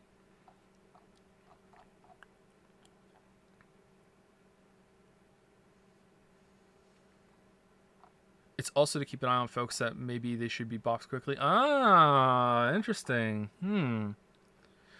Do you still think that Dark Souls 1 doesn't have a story? I can understand that sentiment for Dark Souls 3 and Bloodborne, but I still think Dark Souls 1 is an explicit plot to qualify for a basic story. I don't think so. I still don't think so, sorry. I haven't really looked into that much, though, so I would just give this a resounding pass. If anyone was to push me on it, I'd be like, it's fine. Like, I don't really... I'm sorry, I have to interrupt myself because there's some new time chatters in the chat. Quintet, Arenth, and Lamiot. I read your messages. Now you want to engage more. Sorry. Yeah. Anyway, I would probably do like a hard pass on like if I was pressed on it. I'd be like, I don't really feel prepared enough to talk about this because I'd like to do some research. So it's not something I would argue very strongly, which is why it wasn't a part of the original video. It's like, I don't really talk about it much. But yeah, I still don't think it's a story. Sorry. Playing it again a couple times after that. Look at all these new people. Promeus, Piwo. You're acknowledged. Excuse me. What does POG mean? You know what POG means. Would you put, I'm not saying it because of reasons, promo in Witcher 3 video if they offered 50,000? No, I wouldn't. No. There is a number that I would say yes to, of course, but that's... Like, if I'm selling myself out to at all at that level, it would have to be even more than that. Like, it would have to be a life-changing amount of money in terms of I can move my family somewhere else or fund something I really want to fund. And while that is a absurd amount of money for something so small, like, I'm cashing in my integrity, and I can only do that once, so I wouldn't do it. $1 million for sure. Yeah, I do it for $1 million. 500K, yeah. It starts around 500K. Starts around 500K. Oh, I need to qualify this because I don't think anyone who does sponsorship deals doesn't have integrity. It's a personal problem I have. I always forget to say that, or sometimes I forget to say it. Like, if someone does a sponsorship deal, that's fine. Like, if someone takes a review key, that's fine. This is more of a personal thing for me that I would feel after I did it that I would worry that I wouldn't be completely honest about something, or that part of how I approach things has been lost forever. If I was never going to do anything on the topic, then I would feel pretty good about it. I think I could get over it, but like doing a review that someone paid me to do, I'd be like, no, like I don't know if I could stay impartial, and it goes both ways. Like, if someone paid me to do a review, like the obvious one would be, okay, well, I'm going to be easy on it because I'm being paid to do it. Well, it can go the other way, which is like, well, I'm being paid to do it, so I better show that I'm not being biased. I'm going to be really hard on it, you know? So it can go both ways. So I'm not really I'm not really that keen on doing that sort of thing. 500k to admit you're a weeb. I can't admit to something that's not true. If you'd accept a lie, then okay. Are you going to TwitchCon Amsterdam? No. Thank you so much for streaming a bunch of games, by the way. I always put your VODs on while I do chores these days. Oh, that's nice. Thanks. I'm glad that you can enjoy them while you're doing some stuff. Do you eat breakfast, Joe? If so, what? I don't really eat breakfast food anymore. I used to eat cereal often, almost all the time. Occasionally, I like a cooked breakfast, like some sausage, egg, toast, and maybe a bit of bacon. Although I don't really like the kind of bacon they have over here. P-meal Canadian bacon is a little better, but not still great. But I find that kind of breakfast just wrecks my stomach. There's just something about that it gives me really bad acid, and I don't feel very well for the rest of the day after I eat it, so I don't really go for it that much. What's your opinion on people who eat their cereal with water? My opinion on those is that they're not people. Have you been playing any multiplayer games? I was playing Hunt Showdown for a bit, but I haven't played it in a while. I got really angry at it, and their servers suck, so eh. Would you do paid reviews if you had it written in contract that you could give your honest opinion? See, I think that is a part of a lot of the contracts. You know, there might be some subtle implication that you can't say certain things, but like that's the problem is that once money's involved, I feel like there would be this added pressure because I'm me. I don't know what my issue with this is, but I feel like I wouldn't be able to do it right. So I would probably I would just like to avoid it completely. Maybe it'll be fine. I don't know. It is 1999. What is your favorite video game? When did Chrono Trigger come out? I think Chrono Trigger came out in 1996, didn't it? How do I not know when my favorite game came out? Chrono Trigger, 1995. Oh, water bottle to the heart. Oh, yeah, that's my favorite game. In 1999, and still now. Can I watch your Elden Ring video? Even if I didn't finish the game yet, because spoilers? No, you can't. No, it spoils everything. Did you ever get fear of missing out playing games like Dark Souls? When I first played Bloodborne, I couldn't help myself watching a Let's Play at the same time in case I missed anything. For example, I have found optional bosses like... Okay, I won't say it otherwise, and I don't really have the effort. Yeah, kind of. Usually when I'm done playing those games, I will look up to see if I missed anything. Like when and it's not just I see credits, like once I do another pass around the place, I will look up to see if I miss anything, and then I will go do it. So kind of, yeah. And I think you're meant to do that. There's some stuff in those games that's so hard to find that I feel like you are meant that's the kind of experience that there's like an optional piece that they hold back. In Dark Souls 1, it's the whole entire DLC. So I think that's pretty good. Why'd you get angry at Hunt Showdown? I want to go back and I'm not sure. So Hunt Showdown, the servers are probably the biggest issue, and it's not balanced all that well. And I'm fairly certain that there are a lot of cheaters in that game. If you go back, the player base is very small, and it's always been pretty small. It's pretty big now, actually. But if you go back and you look at their ban waves, and you look at the amount of people that they ban, compare like monthly, they were putting out ban numbers for every month. If you look at the ban numbers that they did compared to the player base that they had for the populations when I was playing the game, and they stopped reporting the ban numbers that they were doing, probably because it got higher. And if you consider that they're obviously not going to catch every single person that is cheating. If you add all that up, I think the calculation I came to was that it is statistically likely that you are going to be seeing a cheater every other match. Now, whether or not you are going to see that person, like maybe they'll be killed before they get to you, but if they're cheating, it's likely that they are going to find you.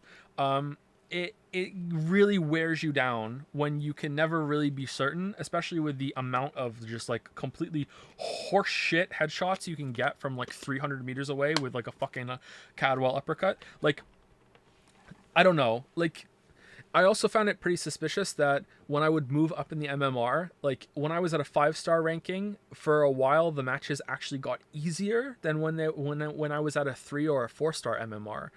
So I climbed the ladder fairly slowly in that. Like when the MMR came out, and at one point my KDA was 0.6, which is terrible, and I think now it's 1.3, with like like an actual positive kill to death as well, like on my own stats.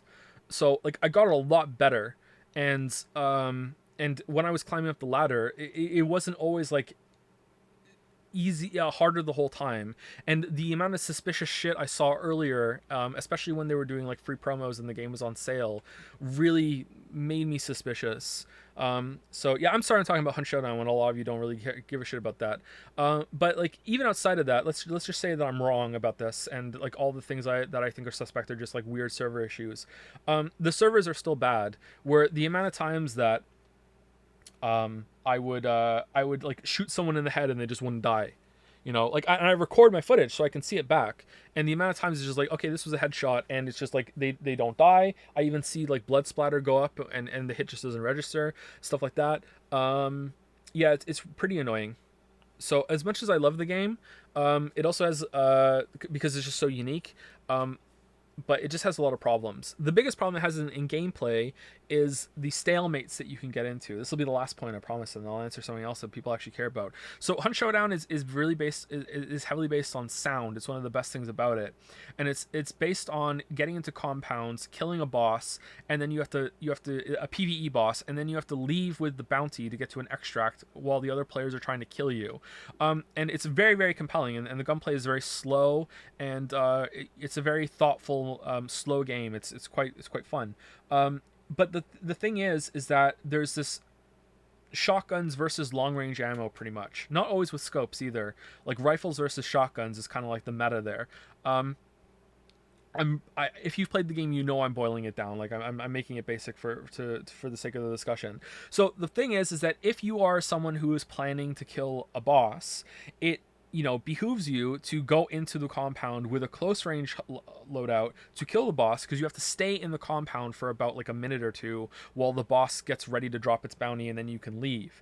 So you end up in these positions where you or if you're not that, you will probably take a longer range loadout because you're not going to kill the boss, so you're going to be trying to kill someone who's coming out after killing the boss because you want to push the advantage.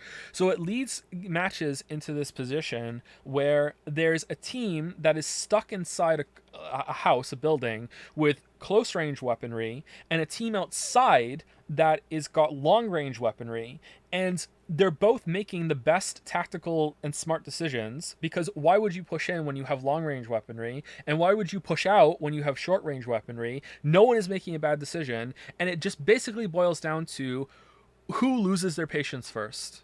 That's it. And the person who loses their patience first is me. Because I don't have any fucking patience for fucking just like because people will just not move. They like, seriously, there have been like the person I played it with is way more patient with me, and we will do matches sometimes where I will be like, okay, we just played three rounds in a row where I was the one that dictated that we rushed like hell, and we won, but we got some shitty deaths or whatever. So you know what, like the guy likes to play a lot slower and make sure that we're not rushing into anything. So this round we're gonna do slow, and we're gonna have like a 50-minute round, because that's really how long it takes. And we've been sitting outside a compound like trying to poke the windows and everything, and I am telling him for 40 minutes the whole time, dude, there's no one in there, man. Like, they haven't picked up the bounty. Everyone else is dead. I'm telling you, dude, he's not in there anymore. It was probably just a kill trade. He's dead. He's gone. He disconnected, or he just left or something. I'm telling you, man, we haven't heard anything. We haven't seen a single head, no movement, no footsteps, no gunshot, nothing. He's gone. There's no way. We walk in, and he's been sitting in a corner for 40 minutes. Literally, the guy has not moved for 40 minutes. That's how people play this game, okay? 40 fucking minutes. These fucking bushwookies will just sit there and just not move, because if you move, you send out a footstep that echoes, and then you can actually find where they are and you can shoot them through the wall. I'm like, holy shit. I hate it so much, man. I hate it so much. Like, I think all you have to do in this game is you just need to make it so if you haven't moved in a while, you start emitting like your character is getting like it's strained to hold the position, like crouched, so your character starts going, ugh, you know, like their back is seizing up or something, like just something, like just make it so everyone has like a little bit of sound if you stand, like, because oh my god, I hate it so much, you know.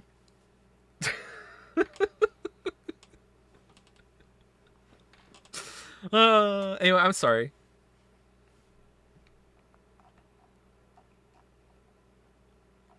You're really passionate about Hunt. I played it a fair amount, so yeah.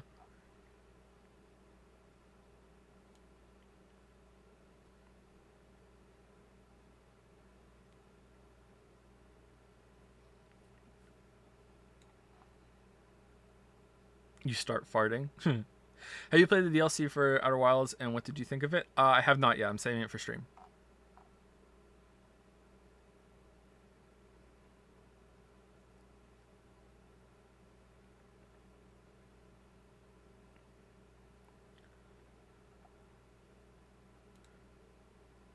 On a similar note, any plans for Crosscode and its DLC? I haven't played the DLC for Crosscode yet. No, I haven't. No, no. My gaming time for fun has been pretty limited, and most of it was Hunt Showdown. Um, so I've been playing it over a long period of time, but I haven't played it in months now. I think maybe even half a year. I can't remember when was the last time I played Hunt Showdown. I haven't played Crosscode. There's been a lot of little games I've tried that like little as in unknown games, but I didn't finish them. But it's just like that game came out. I'm gonna try it real quick. A really good game, kind of like similar to Crosscode that I played, is Unsighted. If you want to try that, I highly recommend Unsighted. But I haven't finished it. But that's not because I don't want to. It's because I didn't have time to finish it. Like there's lots of games where like, you know, I have a little bit of time. Let me just try this out real quick, and I'm interested in seeing that. But Unsighted is really good. What else is on my Steam list? I played a little bit of Tunic, but I'm not really that thrilled about it. Haven't played Pray for the Gods yet. I want to try that. I played the ActRaiser remake because that was just a very special game for me growing up, and they made it anime. It's just fucking great. Can't believe that they made it anime. Riftbreaker was decent. I played the Riftbreaker a bit. That's kind of like a very arcadey version of Factorio.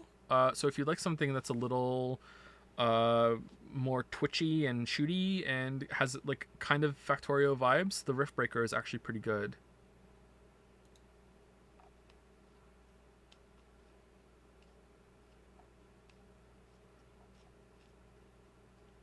Persona 4. Curse of the Dead Gods was decent as well. I thought that was a pretty good roguelike, but I didn't play it as much as Gungeon, so I don't know. I feel like Curse of the Dead Gods has a better gameplay loop and better game feel than Hades. And I like Hades, but I don't love Hades. I know that's a hot take, Hades opinion. But I have to say, despite looking at Curse of the Dead Gods and thinking, yeah, this is more my speed, I didn't play it that much. So I don't know if I just got bored or if I got distracted by something or whatever. Or maybe I do like Hades better and I need to think about that some more. Oh no. When do you normally stream? Never. I don't. I will probably stream at some point later in the week though, at something close to the regular time that we used to stream, which is around 1 p.m. Eastern. What was the old stream? Is the bot still here? Does the bot probably says that streams are unscheduled still, right? We never updated that, and by we I mean me. 1 p.m. Eastern. It says in the temp info panel. Bum bum bum. Yeah, so I'll probably do a stream at that time sometime later in the week. I've been streaming for 3 hours already. Holy shit, time just flies. I forgot about that for streaming. It just goes. Being father is cool, and I'll admit you miss streams. Yeah, of course I do. Yeah, streaming can get stressful, and I feel like the longer the stream season goes on, the more stressful it gets. So I think I would rather just admit to being more flexible and admit that I need more time off instead of trying to keep a streak. It comes back to that efficiency thing again. Like it's just so much more efficient to just constantly be on a schedule and never miss a day. If you miss a day, it really sets you back. But maybe I should look at it more of an experience kind of thing and be okay with it. But I don't know. It's hard to stay in that mindset. But yeah, it's really hard for me to keep the schedule for streams because I'm narcoleptic. So the amount of times that I've streamed, either I woke up literally 30 minutes before the stream started, or I've been awake for 24 hours and then the stream starts and then I have to stream for 4 hours and then I'm awake another 6 hours after the stream. Um, that happened a lot because I wanted to keep the schedule. So maybe I just need to just admit that I can't do that while still streaming as best as I can, which may be frustrating for a lot of you. But if it's that or no streams at all, like I don't know, man. Are you really narcoleptic? Yeah, I really am. Yeah, I really am narcoleptic. I know I can be like sarcastic and jokey, but I really am narcoleptic. Yeah.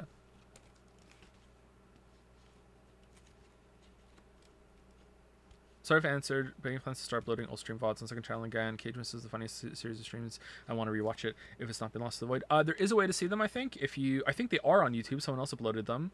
They're even highlights. I watched part of them back recently, and they're still really funny because no one can make me laugh like I make me laugh. I would like all of them to go on the channel, but I can't really promise that right now. Sorry. Lots and lots of things are on the back burner, and there's just a mountain of stuff to do for that, and it's just got to the point because of the copyright claims and all the hell that went through it that I'm just kind of like it's become like a huge thing that I need to deal with. But yeah, I would like to do it.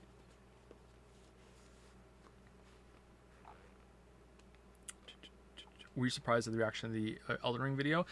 Yeah, so when I uploaded the Elden Ring video, I was acutely aware that I might not have a YouTube career anymore because it's been so long since the last upload, and like I said earlier, it's been like 3 years since the last upload on the channel that wasn't a Witcher video. So I was acutely aware that I might be hitting upload and learning that I don't have a career anymore. You know what I mean? Like just like this stream, I was aware that when I hit live that I might like only have 50 people watching me, and there are 1,500 of you. So that's really heartening to see. Like okay, you can take extended breaks and it's fine, but yeah, I was surprised at the reaction. I was surprised by how well the video did, and I was surprised that most people agreed. You have to understand, like, I get accused of being a contrarian a lot, but I'm not. Like, I have some opinions that go against the grain, but for the most part, I think I'm right on. Like most critically acclaimed games I also like. And most games that most people don't like, I also don't like. Like there are like even Odyssey, I still like it. I just don't like it as much as everyone else. Breath of the Wild, I love. It's just that I have criticism for it. Silent Hill 2, I still like. I just don't think it's the best game ever. So it's like even when I disagree with a lot of people that have these extreme opinions, I'm usually not on the opposite end even. The Uncharted games, I like them. Last of Us I like. Last of Us 2 I don't like, and most people don't like it either. So I feel like the contrarian label doesn't really apply to me. But usually when I do put up videos, I do see a lot more friction when it comes to my points, that a lot more people don't like the criticism that I say, and a lot of that is that they don't understand that you can be critical of things that you like a lot. But usually I hit a lot more disagreement, and this is like the first big video that I've done that is criticizing quite harshly, the big new beloved game, and almost everyone is agreeing with it. Like seriously, like almost everyone. Like this is the first time I've ever released a critical video on the big new game, and it's really resonated with people. Like when the Breath of the Wild thing, it resonated a little bit, but not really. There was a lot of pushback. Odyssey, obviously, like holy shit, like a huge amount of pushback on that one, still ongoing. God of War, a little bit of agreeing, but like God of War, I think God of War is closer to perfect than Elden Ring, I think. I've been thinking a lot about God of War's combat system lately, and I feel like God of War is closer to being the best like grounded melee combat that you can get than Elden Ring is. The way that God of War that has you like blocking and parrying and dodging and throwing and everything. Like if you added like a jump and an air dash and maybe one other thing, I think that if you develop that enough, I really think that God of War could be just fucking just outstanding when it comes to its combat. Um, and you also need more enemy variety. It kind of shits the bed there, especially as it goes on. But yeah, I'm surprised at how much the Elden Ring video is resonating with people. All the criticism aside, do you think Elden Ring lived up to the hype? Yeah, I think so. Yeah, I think it did. Maybe I should have said that in the video as well.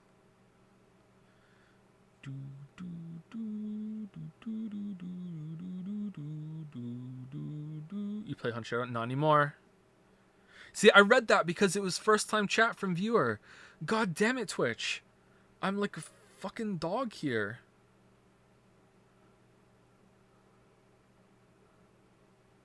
Have you played Ultra Kill? I have not. I think the big dump of positivity in the beginning also helped balance the video. I do that on the other ones though. I did that for Breath of the Wild, didn't I? I kind of did that for Odyssey, but maybe not. I don't know. Recommended nonfiction book. Sapiens is the big one I go to. I really like Sapiens.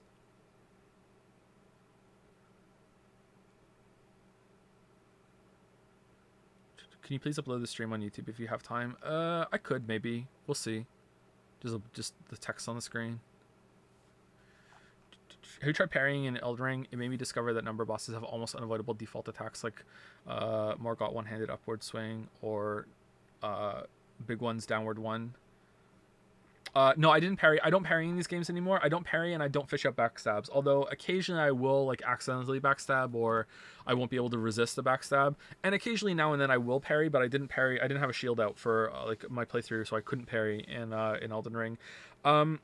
Okay, so when I say that I don't parry anymore because it's too easy, people seem to think I'm saying that parrying is easy. That's not what I mean. Parrying is absolutely the hardest, highest risk versus reward thing that you can do in these games.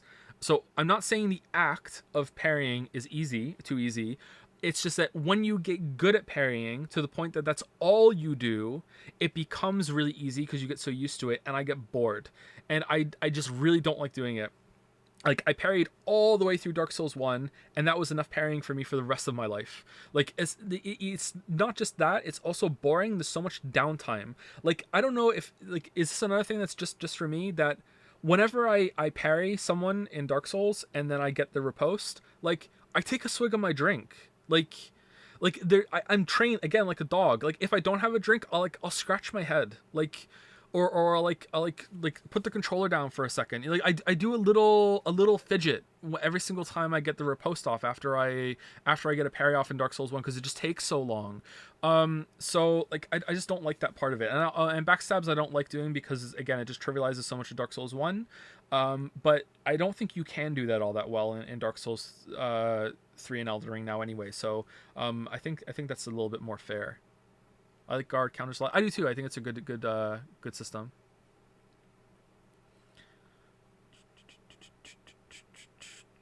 How about that parry night before something boss fight? Did you parry it or just jump attack spam? I don't remember parrying that, so I must have just jumped attack spammed it. Would you be alright with a big streamer like Osmongold reacting to your Elden Ring video on the stream? Yeah, I'd be okay with it. I can't really stop them. I think Forzen tried to watch the Witcher 1 video at one point and just like fucking turned it off after 10 minutes. And that's so cringe to me. Like, I'm like, oh, I don't blame him. Like, why would you even start watching that on a stream? Like, what are you gonna do? Like yeah, that's really funny.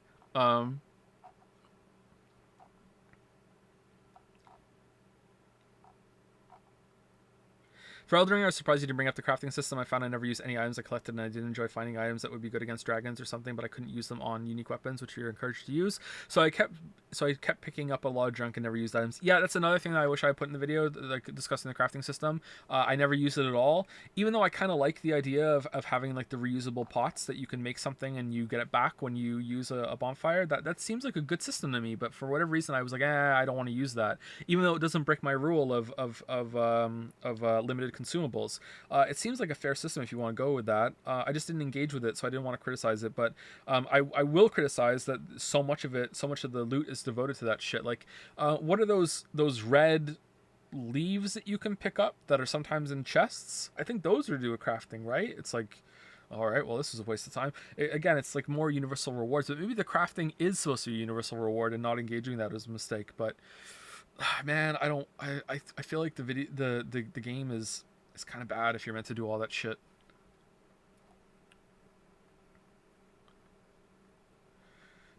Did you know that you can use the freezing pot to? Yeah, I did. Yeah.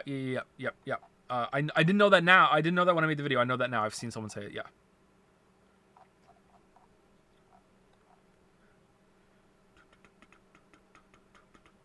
Do you think you're going to be to Elden Ring what Matthew Matosis is to Dark Souls 2? No, because I'm right. So, no.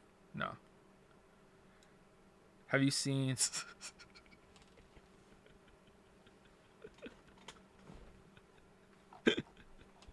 honestly, no, I don't think so. I don't think that I will have that amount of influence. No, like Matthew Matosis's video, still to this day, has informed and influenced just so many people's opinions on Dark Souls 2.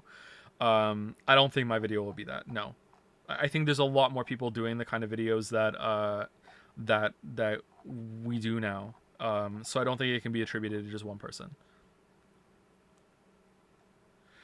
Hi, dude. You have any thoughts on if and what Breath of the Wild 2 should take from Elden Ring? Dungeons. I don't know. Like, so the best things about Elden Ring in terms of the open world are how you explore it and the surprises that happen. That's really hard to do. So I don't know. And FromSoft has a lot of experience doing it in their semi-open worlds already. So I don't know if another developer could do that as easily. So they're drawing on a lot of experience. But Breath of the Wild is a lot more open, a lot more freeform. Dungeons for sure, but I have a sinking suspicion that a lot of their dungeons, if they do add them, or dungeon-like areas, are just going to be encapsulated, floating in the sky or something like that. Like they're going to be on a separate plane, and there's going to be like teleports to lead to them, which is fine. That's not the worst thing in the world, but like I probably should have said it more, but I didn't want to because I knew I couldn't use Breath of the Wild footage. But like Elden Ring gave me a lot of what I wanted out of Breath of the Wild. Like there's this part in Breath of the Wild where it's on the western part of the map, and it's like the big Grand Canyon, the big tear. If you played the game, you know what I'm talking about. The big like chasm that you can go really deep down in, right? And you can glide down it, and at the bottom of this canyon, when you follow it north, I think there's this entrance that looks like it's going to lead to like an underground palace. And I don't think I have ever gotten over the disappointment of going in there and it was just a bunch of those fucking like rooted laser robots and then nothing at the end. You know, like that, if that had like opened up to like this really cool dungeon that you can explore and it rewarded you with something substantial and going through like that, you know, that sort of thing. Elden Ring gave me that experience, man. Like Elden Ring like led me through those moments, set up those expectations, and then just paid it off like thrice over with just the amount of shit that they would just be like, here you go, you know? Like, so it's really great that Elden Ring did that, and I would like other open world games to have that sort of thing. But I don't know if that's fair. Just like I say in the video, I don't think it's fair if you could let have really good open world combat. It's really hard to do and really hard to balance, to the point that even Elden Ring doesn't really do it. Like I don't think Elden Ring has really good open world combat. It's just Elden Ring just has Dark Souls combat, and they translated it well enough, and it just works so well because the combat base is so strong, and it's just like open world combat standards are so low that this just works, whereas the balance is a nightmare, and it's just like most people are just riding past shit as well. So like I don't know what other developers are gonna have to take from it, but that's like a multi-billion-dollar question, right? Because whoever can actually do that and capitalize that and improve it is gonna have a smash hit on their hands.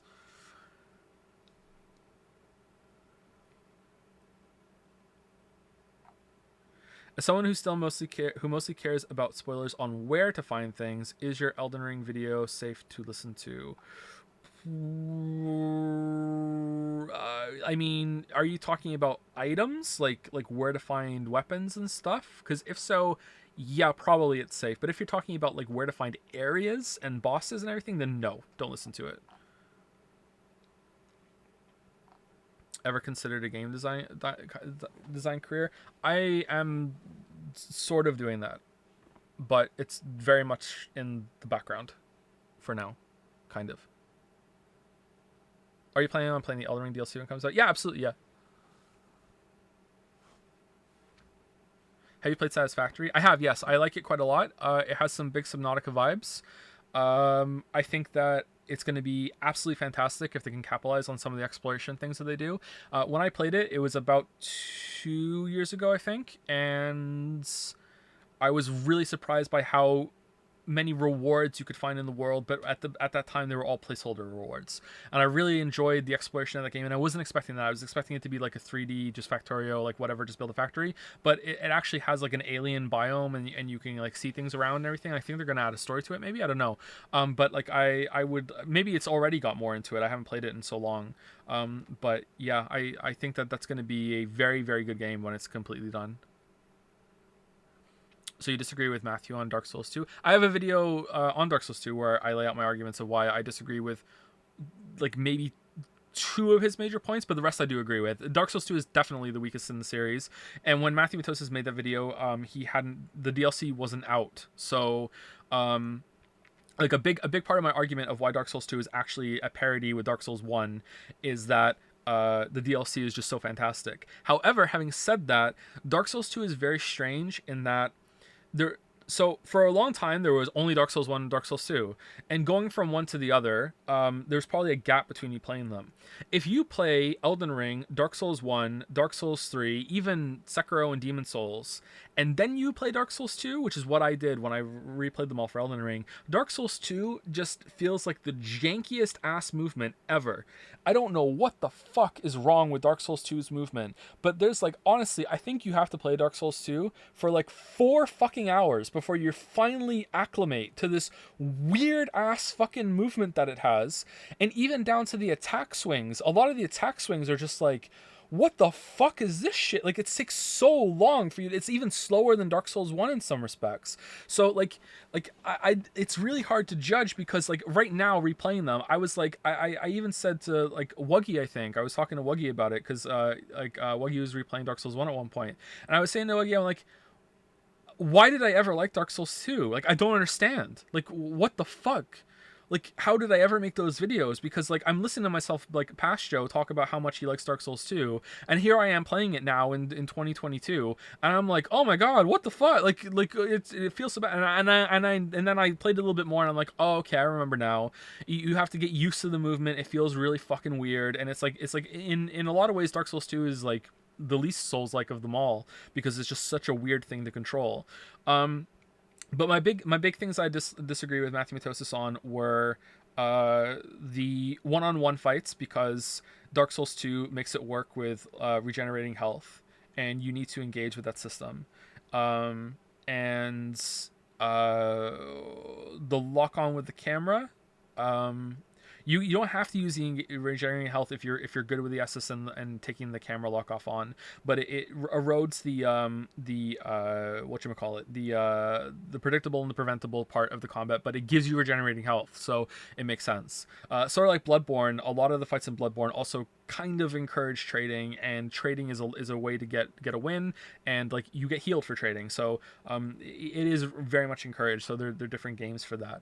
I also find it absolutely fucking hilarious, by the way, that so many people have this opinion. Now poorly designed gank fights are complete shit. I will never disagree about that, but I will also take to the point that I will say that Ornstein and Smo are also kind of shit too, because the gank fights, like the way that the fights can layer over each other, doesn't really work in that fight either. It's better than some, but the only way a duo fight works or a group fight works is if they've been designed in mind in order to complement each other, and both enemies work together in a way that makes it fair for you, but also still a challenge. But I find it funny that a lot of people will staunchly just put their foot down and say, no, group fights will never ever work in this series, and the combat is built around locking on and being one-on-one, when the first ass boss in Demon Souls is a group fight. The first fucking boss in this whole ass series, you fight fucking like 20 to 30 dudes at the same time. Like, that is the first boss they ever did in this fucking series. And if you lock on, Like, that fight is a fucking nightmare. Like, you have to drop your lock on, you have to dodge a bunch of things at the same time, you have to be aware of them, how they work and move as a group, you have to get behind them. Positioning really matters, and staying locked on makes that even worse. That's the first fucking boss, and it's a pretty good fucking boss, man. Like, and like, and here the people like, no, this goes against the core of the series. This is the first boss. Like, you can't even skip that boss. Like, it is always the first boss for everyone, right? I don't think you can get to the other areas before that, right? So yeah, that's pretty funny. And then the next boss in that area is a group fight too. Look at this.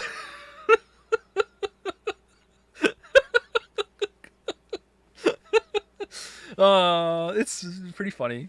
Anyway, can't even level up until you beat. Yeah,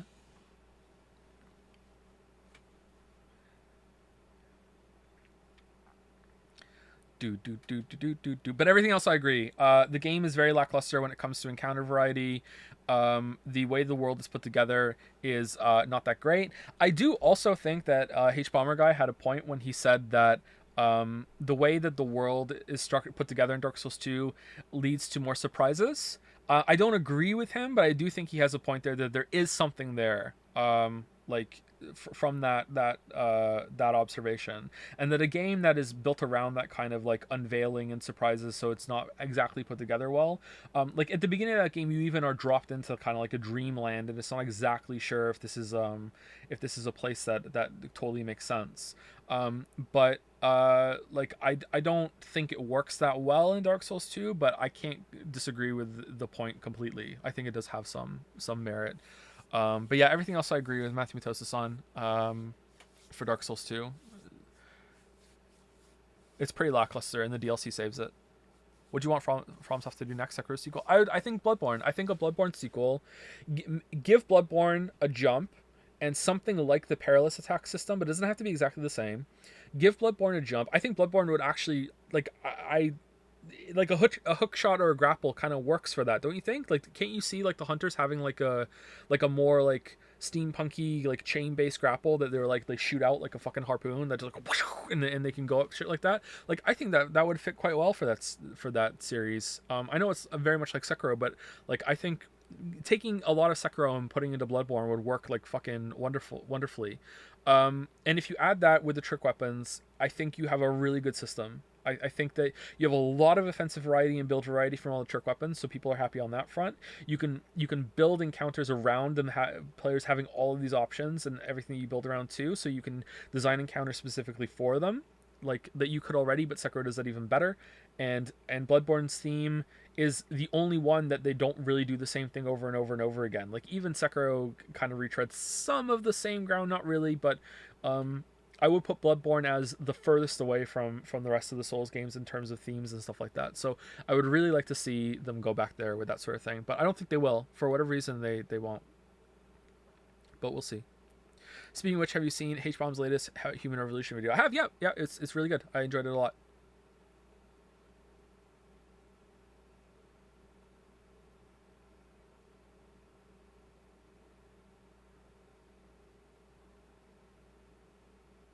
I love the cutscene Jensen joke. It's such a good joke. uh, Reminds me of Emoji Joe. Do you read any Do you read any comic graphic novels, not like superhero stuff, but more narratively ambitious stuff like Saga or Sandman? The only graphic novel I've ever read is The Watchmen, and I liked it a lot.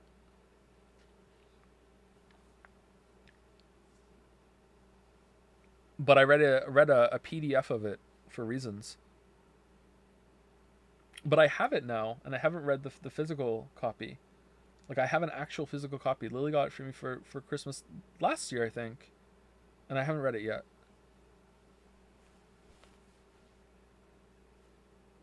She also got me a Geralt figurine of being in the bathtub because she's just so fucking funny.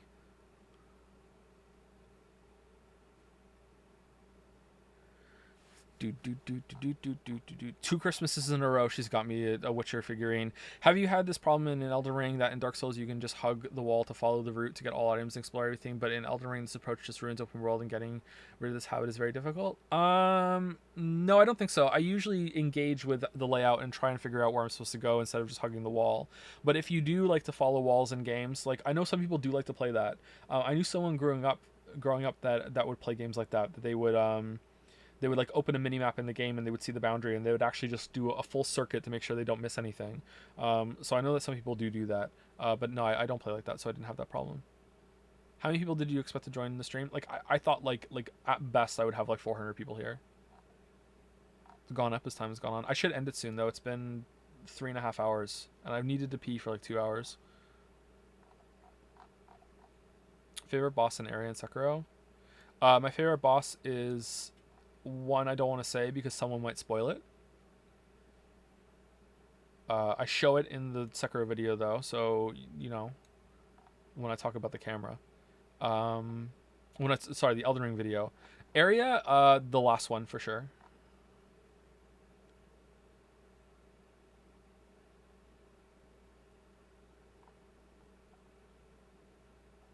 Would you review more art/indie games in the future? I got into you from your amazing Edith Finch vid. I would love to. I don't know if I can though, or what I would do.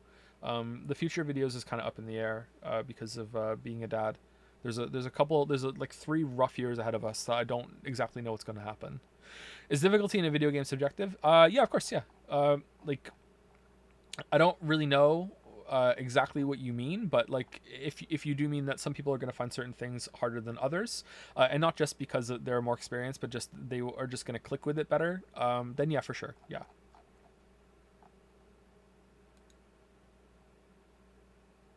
Did you watch Noah's video on Dark Souls? I did not know.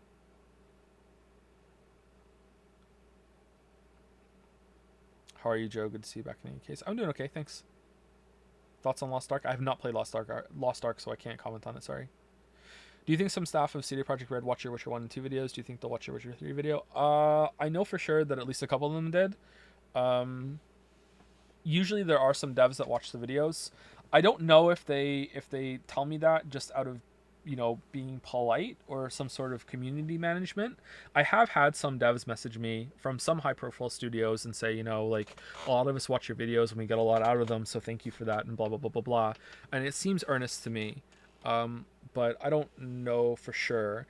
I would say that a lot of what I say in the videos is something that like almost all of it is what they already know. Like none of them are ever going to be like watching the videos being like, oh man, he's right, we should have done that. Like that's not a thing.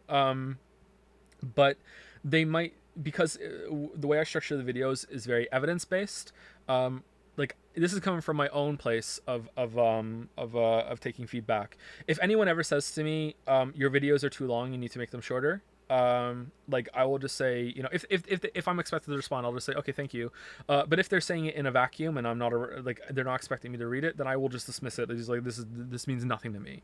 But if they say your videos are too long because in this section you went on for this point too long and I feel like you already made the point here, and in this section you repeat yourself, and like examples, like they know exactly where it is that you went on for too long, now I'm listening. Now I'm like, oh, okay, yeah, that could have been shorter. Yeah, I did repeat myself there. Like, so the fact that there's evidence in the videos, I always try and back up everything with examples, I think is, like, when I see that, I find that to be very worthwhile criticism, and I can learn from that. So I'm guessing that that's how a lot of video game developers take the videos too. And that is so unbelievably rare in gaming. It's pretty rare in general, actually. I don't know if cinema and music critics are more like that or not. I don't know. I'm guessing a lot of them have systems set up that they do it in private instead of it being public. I don't know. But there aren't very many people who will give like evidence-based feedback where it's like, here are the reasons why I didn't like this. And even if the reasons are like completely wrong, it's still worthwhile, I think. Did you get disappointed after watching the God of War Ragnarok trailer? I only watched a tiny little bit, and I was a little disappointed, yeah. Like, it looks like the exact same. You know what I mean? Like it just looks like more of that. And I like that game a lot, but it's been a while since that game came out. So you know, I don't know. Maybe they're gonna polish it up. Maybe that's why I got delayed. But um, yeah. Would someone whose first Souls game is Elden Ring find other Souls games harder or easier? That really depends how you play it. If you use everything available to you in Elden Ring, you're gonna find the other ones harder. Although Dark Souls 1 is fairly easy. But if you don't, if you really push through, you're gonna find the other ones a lot easier. You should play more Steins Gate because it is a masterpiece. There's a lot to take from, an exemplary use of time travel mechanics, and playing it is essential for cultural study and development. No, lol.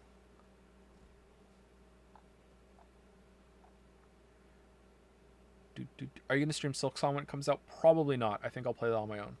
I might stream it again after I'm done. Did you see that Valve Portal game with Cave Johnson? Just made me want Portal 3, honestly. I didn't see that, no. What's that?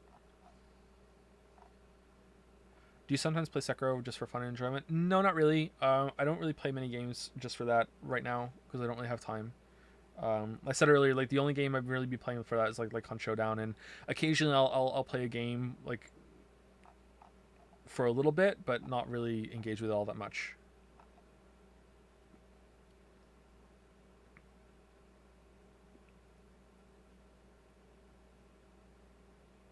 So like in mind, since I replayed them recently, since I replayed it recently, but did you ever have any of the early Assassin's Creed games, and what are your thoughts on them?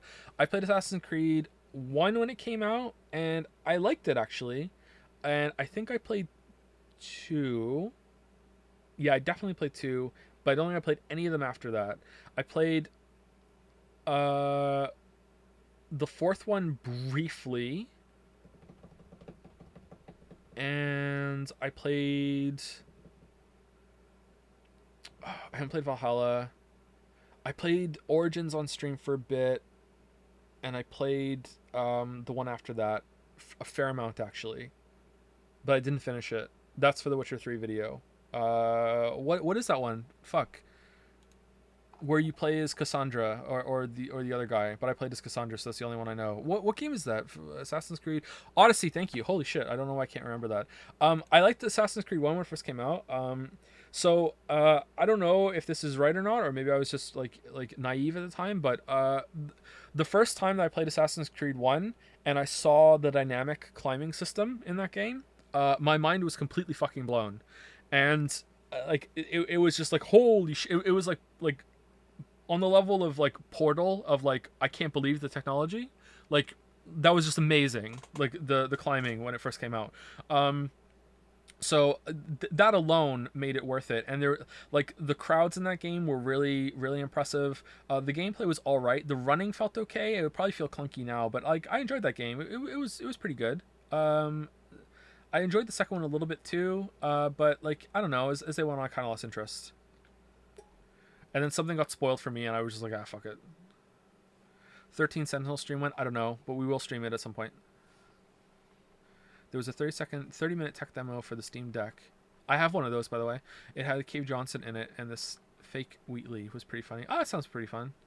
How many Northern Line streams did you watch last month? Half of one. I think I watched half of his Elden Rings. Half of one of his Elden Ring streams. You piece.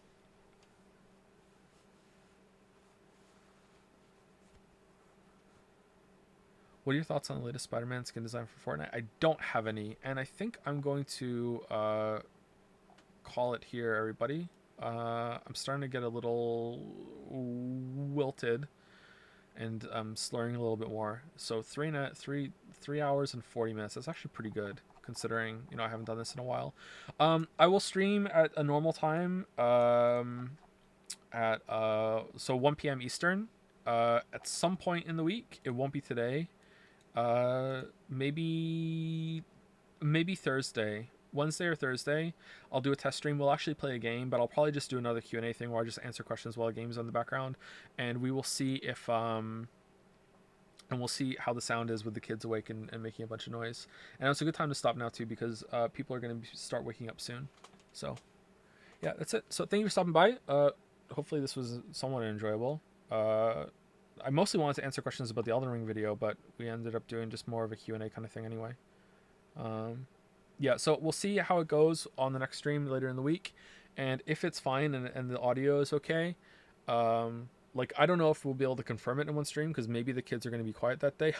But like if while I'm streaming, like you can just hear Relentless Paw Patrol and Blippi and Genevieve's fucking playhouse, like oh, and all the shouting and the screaming and the stomping and everything, then maybe not. And maybe there'll be a better time though. But like if I'm on a later schedule, I could just stream when they're asleep, but that's a different audience at that point. But there are some familiar faces here, despite it being at a really weird time. So I don't know. Maybe there's like a big window I could change over. I'm kind of resetting my streaming career, so I don't know. I'll think about it and we'll see. And people who used to watch it might have to watch the VODs, unfortunately, because it's just how it is, unfortunately. Paw Patrol, Breaking Bad, Paw Patrol all the way. Paw Patrol on a roll. So we'll see. Anyway, thank you for stopping by. Thank you for letting me test out the new audio system and everything. Hopefully it's fine next time. Next time we're actually gonna have a game running, so we'll see if the settings are fine. But it seems like the new microphone's pretty good. I was worried I was gonna have to sit really close to the microphone. It was gonna be awkward, but no, it actually picks me up quite well. So that's good. Anyway, see you all later. Have a good rest of your day. Thank you for any subs or anything if you ignored the warning. I can't say thank you individually, but thank you all the same. Thank you very much. Really, dog?